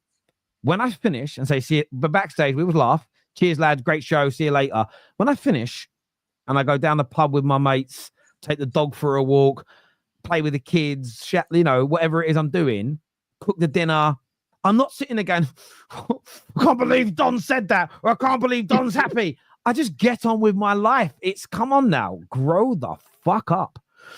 Last year, you said you'd happily lose to Arsenal if it meant Liverpool didn't win the league. But what were Man United fighting for? What were we in for? Again, if Man United, I know it's a great challenge, and I think I said this at the time last year. If not, I'll clarify now. If last year Man United losing was a difference between us winning a trophy or not, or being in a competition we could win the following year, I wouldn't pick it. I would say no, Liverpool or whoever it is, City can win the league. But if it was a win that takes us from 8th to 8th, or from 9th to 9th, or from 9th to 9th, or 10th to 10th, then I think it's a little different. So again, I very much specified on that 7. I very much specified and gave clarity. I think people would rather not banter, rather not be bantered than to honor a rival like it's becoming more and more common. But I know we ran out of time last year. But what's your personal 11 of all time? We'll try and do that at the end. I know you took it earlier. We've got to try and get through the one more topic to go on the show, really. But we'll come back to that question for you guys. This here says, Staffy looks good for 30. I thought you were in your 20s, my brother. Thank you. I've always said I had a little bit of a baby face. In my early 20s, they used to say I'm 18. I used to hate that, but now I wish I could go back to those days. I'm not going to lie. Like, I had a baby face as a kid. I didn't have facial hair till I was probably like in my early 20s. It just didn't grow for me. And I hated it. Now I'm older. I kind of like, because some of my mates that had like full beards when they were like 15, these men look 55 now. They do like all. I used to be envious of them. To all you youngsters out there, the lads that are like 15, 16, but they look like grown men, don't be jealous of them now that if you're looking like a baby. Because when you're in your late 30s, trust me, you are going to be loving the fact that you look young. They look like one of my best mates at 15, he looked like 30. Ian had a bit of a receding hairline at 15, full hairy chest, the lot. You see him now, like, honest to God, when you see him, when we all go out as a group, we went out once. It was someone's stag do. We're all the same age, give like 2 or 3 years. Someone said, "Is that the groom's dad?" They thought it was the groom's dad. So yeah, man. Big up. Chelsea have 4 less goals than United, but it's known Chelsea have a bad defense, so it helps my point. Staffy said you lost by 1 goal, so 4 goals would make a difference. Look, just very quickly on that. Look, I get your point. We know Chelsea have a bad defense, but we're talking about league positions. So as much as I want to concede less, score more, the league position is also a very important component. So Man United do need to improve their defense, but I don't look at Man United's defense as a system and go horrendous anymore. The problem we've had in the last few months has been some individual mistakes, predominantly by the goalkeeper, that's led to a lot of that. I think at least 6 goals this season have been because the goalkeeper has made mistakes. So you suddenly you get a better goalkeeper who isn't making, and even with Chelsea, a lot of their goals have come from, and sometimes it doesn't even go down to Sanchez's mistake, because he'll make a really terrible clearance, and another defender will go in and like make a tackle that's like gives away a free kick that they can see the goal from, and they'll give an error to the guy that gave away the foul. But the foul only happened because Sanchez gave the ball away. So even yes, bro, he made an error yesterday for that goal they scored, bro. Like yeah, exactly. Clear error. 110%. I want to ask you guys about Victor Gyokeres. There's a confirmation today from a number of sources that Arsenal have been given permission now to speak directly to the player's agent, so not through intermediaries, to discuss personal terms. I didn't know this until I read the article. Berta's going to be meeting the player's agent. Turns out the player's agent and Mikel Arteta are lifelong friends, as an example. It feels like this one's really picking up pace. I think, you may have a different opinion on Gyokeres, but I think all three of us would agree that he's a very good striker. Does he fit into the Arsenal team? And the reason I'm asking that is I've seen some gooners online say he's not good enough on the ball. He isn't really what we need. We need more of a this or a that. How do you guys think this deal could go? If they agree these personal terms and they sign him, how big an impact do you think Gyokeres could have on Arsenal season next year? Listen, I don't think Arsenal are the most creative side in it. You know what I think of these guys. Not to say that they don't create any chances at all, but I feel like their midfield again, Odegaard, Rice, Partey, they're not that creative. You know what I mean? Odegaard last season, you can argue yes, but he's fallen off a cliff, right? And then in attack, they need improvements on the left hand side, especially, right? And obviously up top. But with how Arsenal are right now, Terry, with the limited chances that they get, you want someone like a Gyokeres who's quite clean in terms of his finishing, right? So I think it could work over there, innit? I think it could work 100%. But they still need more than Gyokeres, man, for me. Because I feel like if Chelsea or even Liverpool go and get a striker, they've got more creativity in their team to do more damage. You know what I'm trying to say? But anyone that's trying to turn their nose up at Gyokeres, bro, you're wilding out, man. Gyokeres is a top finisher, bro. This guy, the way he just strikes the ball, he just smacks it hard. You know what I'm saying? He makes sure it goes in. So I think it'll be a good signing for them, man. I can't lie. I have another unpopular take. Look, Terry's radio is like, let me timestamp the shit he's about to say. All right, here's my unpopular take. I like it. Gyokeres is better than what's his name? The guy in the German league. Oh, Ekitike. No, not Ekitike. Oh my God, what's his name? How did his name just escape my mind? Who's the other striker they linked with, the young one. Oh, Sesko. Oh, Sesko. Benjamin Sesko. Yeah. So he's better than Sesko. Okay. At least in this current stage of their careers, because he's older than him. Sesko's overall game, I think, fits Arsenal more. However, if he was Gyokeres' age, I'd say go for him. The only reason they won't go for him because he's inexperienced. I think him, for his just abilities as a footballer, as a striker, he fits what they need more as a striker than Gyokeres. And I'll tell you why. I think Gyokeres is brilliant. I think his element of finishing, you look at how he scores goals as an example. A lot of it is him making good runs, being played the ball in behind. He's a very good ball striker, everything that you said. I feel like with the way Arsenal play, they kind of would benefit from having a tall striker that's good in the air. Now, Gyokeres, I don't know about his scoring catalog. I never see him scoring goals in the air like that. One of Arsenal's biggest strengths is playing in the air. They have him from their back line, and that's one of the reasons why they wanted to use Havertz as well. I think the tall frame and all that stuff. If Sesko was Gyokeres' age, I'd say go for him. I like Gyokeres. I just don't know if he's the match for Arsenal. I don't know how Arteta's going to play. It's one of the things that I pointed out in January. I was like, you can go and get him, but you won't be able to create a lot of chances for him playing the way that you do, especially that you have a lot of teams that sit behind the ball to prevent Arsenal from attacking. If they play that style of football, I don't know if you maximize the best out of Gyokeres, which is why the whole time I thought Osimhen was the best fit for them. And even when it comes to United, I do want a striker that has a variety of finishing rather than being very, very excellent at finishing in one way. Like Osimhen is just an absolute demon in the box. If I could get an Osimhen versus a Gyokeres, I would do it. It doesn't mean that Gyokeres isn't good. I just don't know if they're going to play in a way that benefits or caters to Gyokeres. You get what I'm saying?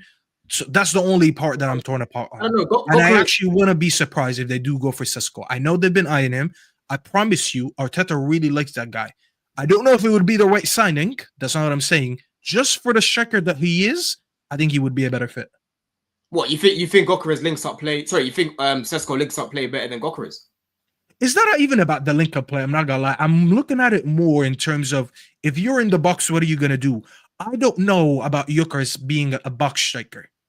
He's very good at taking the ball to the box, but when he's in the box, I mean, listen, you're talking about ball striking. Sesko's ball striking, bro, is insane. Nah, that guy looks every time he hits the ball, looks as about to rip the net. So he does have a powerful shot on him. Yeah, 100%, bro. But I'm just looking at how they play, innit? Because I watch these guys week in, week out, right? And again, sometimes their chance creation, bro, is quite limited, man. So I'm looking at someone who's quite clinical, and for me, Gyokeres, I think he's quite clinical, bro. I think he would, you know, certain games where they're not creating much, you just see him score out of nothing. You know what I'm trying to say? So I think it'll be a good signing. Sesko, there's reservations around him, which I understand because he's not the finished article. You know, he's not you know, as experienced as a Gyokeres, for example. But he does have a lot of potential because even Chelsea are looking at him as well. I don't think he's a bad player at all. But for me, I think he's a little bit further down my list if I was to look at strikers. Yeah, I feel what Arsenal, but listen, I don't think what you said doesn't hold water, Stafford. I like Gyokeres. I think he's an excellent player. I saw a compilation someone put out that was just his last 20 shots. I didn't realize this season, I think he scored 16 or 17 penalties. Now, I'm not one of these amoebas who says penalties aren't real goals. Amoebas? No, yeah. Because I do think anyone... That's a great word. I love the word amoeba. An amoeba. I'm not one of them that, penalties aren't real goals, corners aren't real crosses, free kicks shouldn't be real assists, being good at long balls isn't an attribute. Just all that talk is just... I just sort of view things as... I'm a bit of a reductionist myself in this way. If people start doing analyze the way we analyze, if it's suddenly the way football has never been spoken about in 140 years, I kind of disregard it. Like it wasn't until Bruno Fernandes that penalties didn't count as goals. It wasn't until KDB and actually Bruno Fernandes that being good at taking free kicks or corners wasn't considered a good attribute. I never in my whole life remember anyone saying being good at crossing the ball was a bad thing. I never, do you know what I'm saying? Like, I just don't like it. It's a problem. Yeah, but Terry, it's a problem when, like, you know, for example, Bruno, he can stink out the gaff, get a penalty, he gets a goal, he walks away. That's why he kept getting called Fernandes. But that's okay. So there's two things in that. Being good at penalties ain't a problem. Mm-hmm. Saying that, this is where the conversation always lacked an air of maturity and intelligence, i.e. the amoeba comment, is I always said about Bruno, I'm always up for improving Man United as a team and finding a player that's better in possession, loses the ball less. But what you have to do is create as much and or score as much as him. So the problem I would have is if you remove all of the good bits and somebody else comes in and they're better at all the bad bits than Bruno, but they don't replace his goals and his assists. I'm not against it because you could argue another player in the team could step up, but we didn't have that either. So for me, it was always just more about, I'm never against improving on an individual player, but what I won't do is take away their good attributes. So for me, Bruno's decision-making is in many a game has been poor and I've called it out. But what I won't do is say, well, being good at crossing is just a Hollywood ball into the box. No. Being good at crossing the ball is an amazing attribute. And I'll give you an example. How good was Palmer's cross last night? No, it was brilliant. It was brilliant. So many Man United fans, when Bruno was being praised, would go, yeah, just a Hollywood hoof into the box, and he hoped. It's not. It's a pinpoint cross into a dangerous area where an attacker should be, a striker should be making, ironically, strikers should be making movement or midfielders should be box crushing. And That element is But, good. but those people are the people with agendas, though, that will just move the goalpost every time. Exactly, amoebas. That's my point. Equally, saying Bruno gives the ball away too much, I can have that conversation. What I won't do is then have his good attributes played down like they're not an important part of football and a good attribute. That's what I find.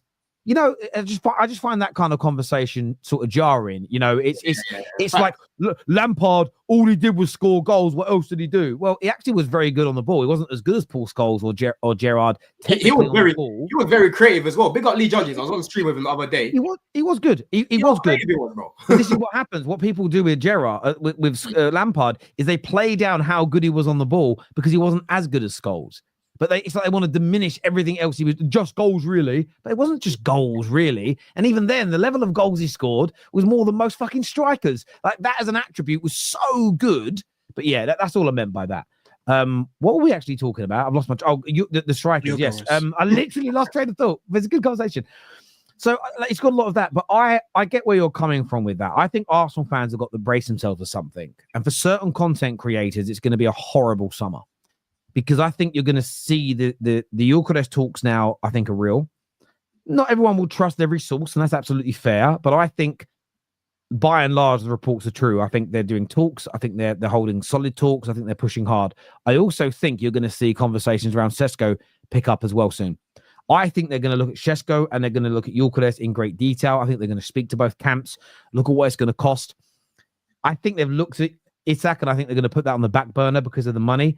And I think they're going to look at both. They're going to see how things play out, and then they'll end up making a decision. But I think they might push both those transfers quite close, if that makes sense. I think they might work on both. They're a serious club. Doable. Yeah. And I know it might be a little bit harsh to say this. They should go and do what City did when they got Haaland and Alvarez. Even though Sesko would be a little bit more pricey, but if you can go get both, can you imagine? If it makes sense financially. I know people are going to say that's too much money.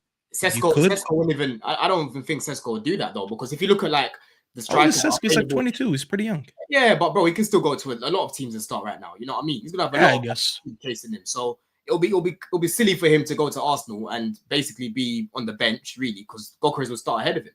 You know what I mean? When he can start elsewhere, he can start elsewhere, bro. Maybe I'm overreaching. Listen, I don't. Listen, if they got both, as you say, it would be a massive statement. But there's a lot of clubs that need a striker, Terry, man. Sesko's not gonna have just Arsenal chasing him. No, I understand that. At the same time, there is enough games and enough minutes, and we were talking about this yesterday in the top six and how much football there is, why there's all these hamstring injuries, and a big part of it is players are overplayed in many people's eyes. So, you know, you can have, and the thing is that I think the 5 sub rule is a game changer. Because there is literally this element of, well, you're going to get on in every single game, probably no matter what. And then there's an opportunity for you. There's the League Cup and the FA Cup, which most of our clubs do rotate for. But imagine you're rotating between a Gyokeres and a Sesko as an example. It's a lot better than going from a Kai Havertz to a Gabriel Jesus. But I don't think both will happen. But yes, it would be huge. I want to ask about the Madrid game in the week, but I want to address this super chat first of all. Your all-time personal 11 from Joshua Jack. What are you boys saying? From where? What, in the Prem? All-time. I think he means just in general. But what we'll do, we'll make it to players you have watched play in their careers. So within your age bracket, because otherwise it is just crazy. So players that you remember watching, who would be your all-time 11? Right. For me, shall I start, Staffy? Yeah, go ahead. I'm actually for me, in goal, I'm going to say Czech. And then right back, I'll probably say Dani Alves. Centre back, Sergio Ramos. With trying to think. Let me think of another centre back. Left back, I'm saying Ashley Cole for sure, right? Or Marcelo, tight, but I'll put Ashley Cole in there to be fair. Midfield 3, I'll probably go over 4-3-3. I'm definitely gonna put Iniesta, bro, in that midfield. Iniesta has to be in there in that 10. And I'll have a pivot of. Who should I have a pivot of, man? Fuck, you put me on the spot here, Terry, man. I'm thinking of all these players. I'll probably say, because Kante is not really it was more of a box to box. Fucking hell. Honestly, the way I always do these, just to help you maybe, I always do these based on purely subjectivity. and I'm maybe not so much on functionality. Does that make sense? Because yeah. Okay. All right. Cool. Your favorite like all-time 11 players, but one like for each position in a team together. Cool. Left mid, obviously, I'll put Hazard in there, bro. Hazard. Up top, fuck, man. There's been some mad strikers in the league that I've seen. I'll probably put Suarez up there, you know. Yeah, up top, striker. I'll probably put Suarez, bro. On the right, I'll probably put Messi. And then put Messi. Took you too long. I'll put Messi on the right. And then who else? I'm missing one midfielder in it. Was it two? I'm missing two midfielders and a centre back. You put Sergio Ramos. Oh yeah, John Terry, JT up, bro. JT, Sergio Ramos, and then in midfield I'm playing Iniesta. I'm gonna play. Oh, fucking hell, man. Fucking hell, it's hard. It's hard, bro. But I'll give you mine. I'll give you mine because I think I'll go a little bit faster. It's a mix of who I think the best is plus who I personally like. I'm going with Neuer in goal. I think he's the GOAT of goalkeepers. Neuer in goal. I'll put Dani Alves on the right. I'll put. You know what? I still watch enough of Roberto Carlos for me to put him there. So I'll put Roberto Carlos on the left. My center back partnership, I'm gonna put Vidic because I loved Vidic so much, and I don't know, maybe Ramos or someone else. I don't know. I'll think about that one. Midfield, Busquets in the 6, and no JT. Nah, it's a mix of I said my favorite plus who I think was the best in that position. What's it called? Midfield. I'm putting Busquets in the 6, and I'm putting Iniesta and Scholes in the 8. Good luck getting the ball off me. Don't forget, bro. Messi on the right. Yeah. Messi on the right, Ronaldo on the left, and R9 playing up front. Yeah. For me, I didn't really watch Maldini like that, chat. Yeah, well, I was going to say. I'll go Barcelona's midfield, bro. Yeah. I'll go. Yeah, it's a great shout. Not a better midfield than that. For me, in goal, hard because goalkeepers change their jobs. They weren't trained in my younger years to use their feet, right? But I'm going subjectivity. I'm going Peter Schmeichel in goal. You kids, right? You're all kids. So you just don't remember what this guy was like. It was mad. The saves this guy pulled off were crazy. Peter Schmeichel in goal for me. Was closely followed by Kahn. Oliver Kahn was just different level. Left back Maldini. I want to shout out though my second favorite left back next to him, Dennis Irwin. Do you know why Dennis Irwin gets a shout? He was an amazing footballer. And when I swear about him, I mean this in a nice way. This prick was a right back that played 10 years at left back and was the best in the country. Just deep that for a minute. We all know how good Ashley Cole is. I'm never slag him off. We all know how good Trent is now, different defensively. Imagine those players playing on the opposite side for a decade. Do you think they'd have been as good? I don't know. But this guy played the opposite side. That should be your argument to when they say inverting fullbacks never happened back in the day because you played a right back and left back. Fergie invented all this shit and no one wants to talk about it. It's a joke. It's a bit of a joke, people. Centre back pairing, I'm going with Jaap Stam and Vidic. Very biased on that one. I just am, but subjectivity. Jaap Stam is so underrated. The guy was just... He was the only guy that used to keep up with Michael Owen in the Prem. Right back, I'm not going to say Gary Neville, although I want to. I'm going to go with Cafu. I just thought that man was just... I love watching him play as a youngster. Midfield... I watched the end of him. Yeah. In his pomp. Like, I just remember watching him as a kid because we only really got to see Brazil and even the Champions League games. They only showed on TV in England when I was a kid. If an English team was playing... the European, you rarely saw them, so it was so hard to watch them. So you mainly World Cups, and you just sit there and go, "Wow!" But that's also why it's harder for me to put some of those players in because as a kid, you might watch them like 3 or 4 times over a 5-year period. You didn't watch them like you see them now. In midfield is Scholes is in there, Iniesta is in there. I'm not even going for functionality. I'm putting Zidane in there as well. I'm just putting those 3 in my midfield, right? That's a big hole. That's a big hole right there, man. It is, but we've got the pace of Sam behind it. I'm just going with those 3, right? If I'm going to do a holding midfield player in that position, I'm going to go in this order. The 3 best that I have seen personally, that I enjoyed subjectively, people. Busquets followed by Rodri, followed by Owen Hargreaves. People would sleep on how good he was as a holding midfielder when he was fit.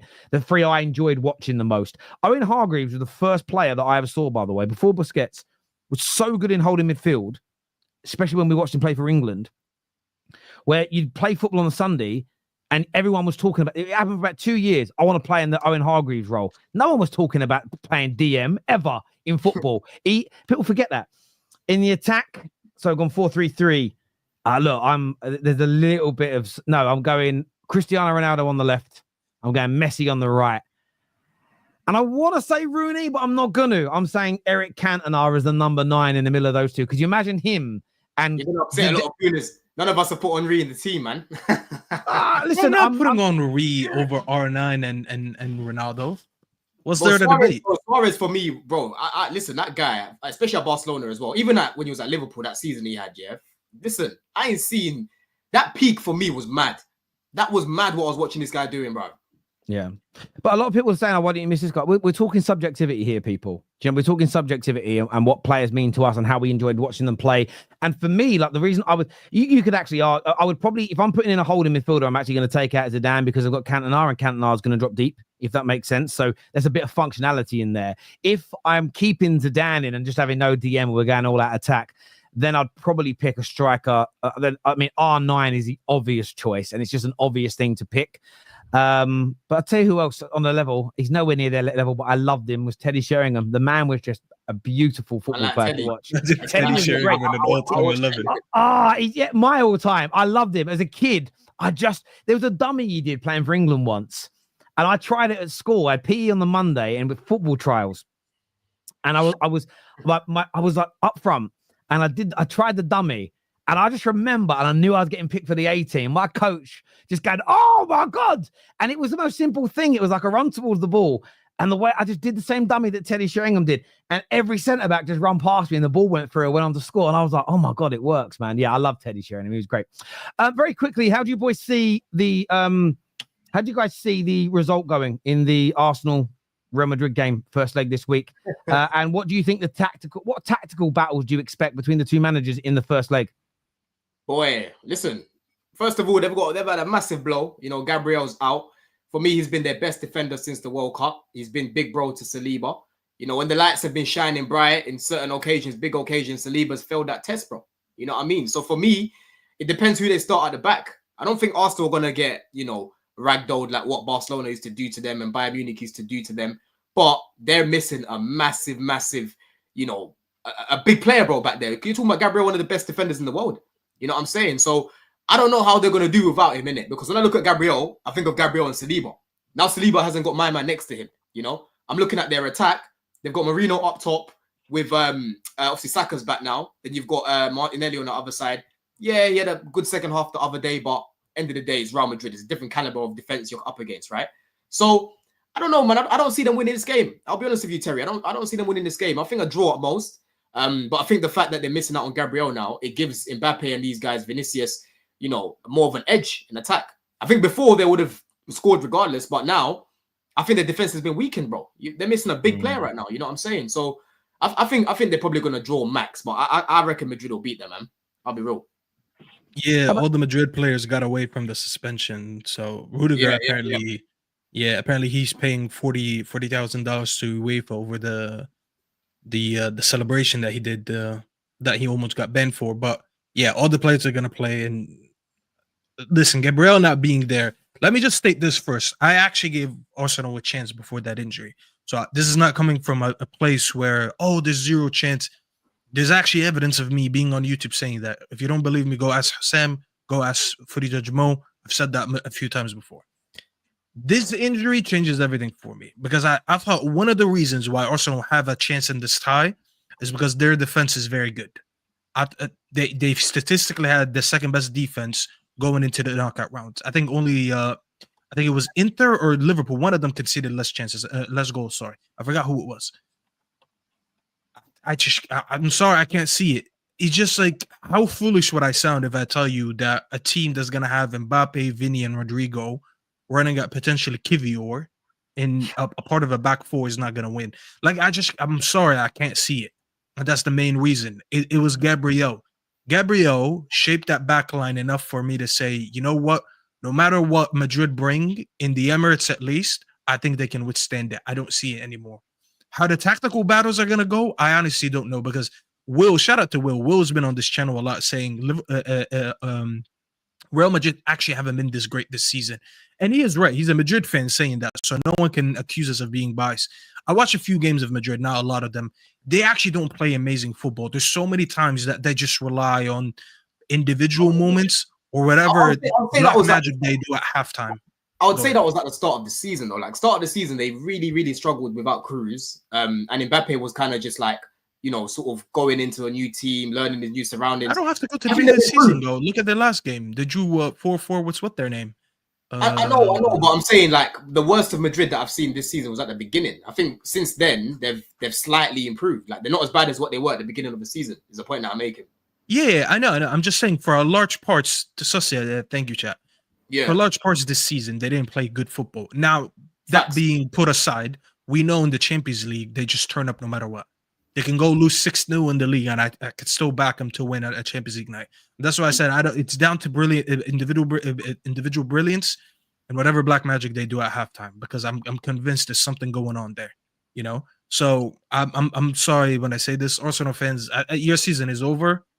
It's gonna piss you off. Now I'm gonna start getting accused of just hating on Arsenal. I know it's gonna happen. You really did have a chance. I just don't see it anymore with Gabriel. I'm sorry. That away game in the Bernabeu, like, just make sure that you leave with a positive result in the Emirates, and they can still do it. Wallahi, they can still do it. It's just when they go to the Bernabeu, I know they're not going to be able to stand that. Like, there's just no way, bro. There's no way. They just have too much firepower for them. Exactly, bro. And when you're talking about offensively as well on the corners, right? Gabriel, he's their biggest threat on the corners as well. Like, they've got Saka back now. You know, they've missed his whips on that side. Obviously, they've got Rice on the other side who whips in good balls as well, right? Big pulls on that. But like I said, bro, like it's a massive miss. It's a massive miss, bro. Gabriel. You know what it is, man? I'll go as far as to say if it was Saliba that was out and not Gabriel, I probably would change my tone a little bit more. Saliba probably is a more intelligent defender. He probably has more attributes to eventually reach something. Like, his ceiling probably when he's like fully in his prime is probably higher than Gabriel. Based on this season alone, I think Saliba needs Gabriel more than Gabriel needs Saliba. I've seen Saliba go to that French team and actually look bad playing next to Konate, but when Upamecano comes back in, he looks good. Gabriel goes out of the Brazil team and they get smacked 4 by Argentina. Bro, you forgetting Saliba when they went away to fucking Bayern Munich, bro, how poor he was, right? That's what I'm saying. Gabriel doesn't need Saliba. Yeah, that's what I'm saying. Saliba, for me, bro, like listen, Saliba's a very good player. Very, very good player, right? But let's be real. Gabriel's been better than this guy for time now. Since the World Cup, like I said, he's been better than him for a good 18 months. Do you know what? For me, I just think if Arteta ends up putting Kiwior in, let's wait and see for the updates on Ben White, Calafiori. I think Calafiori will be out injured. Ben White and Uri and Timber, whether they're available. But if Ben White and Timber are fit, if those two are not brought into the team to be right back and centre back, and it's Kiwior instead, he is playing with fire. Because I think if you put Uri and Timber into the centre-back role with Saliba, I still think because their system is so well drilled, there's the possibility of getting a positive result in the first leg. If he plays Kiwior, I just don't think there is. He is so weak and so limp, and so it just really, it's going to be a real interesting one. Yeah, but Timber can't replace some of the things that Gabriel does. I actually like Timber a lot, and I actually do think since the Madrid players are not that tall, he will do a job on them. You just lose a lot of your aerial. I think Gabriel is the best aerial centre back in the league. I get that, and I'm not suggesting that they're not weaker. But my point is, if he puts in the best he's got available, Timber, Ben White at right back, and Uri and Timber into a centre back role with Saliba, it still may be exposed, like you've said. But if he keeps Uri and Timber at right back, keeps Ben White on the bench and starts Kiwior, I just think that's suicidal, personally. I agree. It's a suicidal. There's a better chance doing what you just did. Yeah. Because Uri and Timber's a very, very good defender, as you say, and they're not a team that whips the ball into the box a lot in terms of that. There isn't much height in their team, so it doesn't matter that Timber's a little bit shorter, as it were. But I'm excited about the game, if I'm being honest with you. I think there's, from a footballing point of view, it'll be great to watch, but also the social media element. It's just a game where it literally feels like Arsenal versus the world, which I just find really, really interesting. But look, we're going to talk more about that next week, ladies and gentlemen, on the Top 6 show. I will say one thing before we wrap up. If Miguel doesn't remake that a combined 11. Yeah. To his field as a content creator. This is the perfect chance to redo it. To Revisit redo it. it. Just do a reaction to it or something. Just give it a new one. This here from Chike says best defensive midfielder is Makelele was amazing. It was amazing. He was out of this world. Conte, though. But this is the thing, right? So someone here says that Hargreaves are being biased. I'm not talking about Man United's Hargreaves. I'm talking about Bayern Munich's Hargreaves. Again, though, what are you guys forgetting? I literally said based on your own subjectivity. So I thought Claude Makelele was excellent. But based on subjectivity, there's loads more midfielders I prefer to watch. Doesn't mean I think he's a bad football player. The word subjectivity. I'm not saying objectively he was bad. But look, I want to thank everyone who's tuned into the show today. Boys, always a pleasure to sit and speak football with you. I bet as a Barca fan, you're definitely going to be cheering for Arsenal. I get that. Is Arsenal? I hope Arsenal win, actually. And I know people are going to leave. I do hope they win. Fuck that. I want him to win, and then I want him out next round. I have a different scenario in my head. Imagine they humble Madrid. They're on a high for 2 more weeks, and then they get smacked by PSG. Or Villa. I'm a little bit more in the future. Villa. Or Villa, yeah, there you go. Dunking on them. Beautiful. There we go. I get to troll Will, bro. We don't get to troll Will a lot on this show. No, that's true. Yeah, that's very true. It'd be lovely. Listen, everyone, take care of yourselves. Goodbye. God bless. And we will see you all again very, very soon. Peace.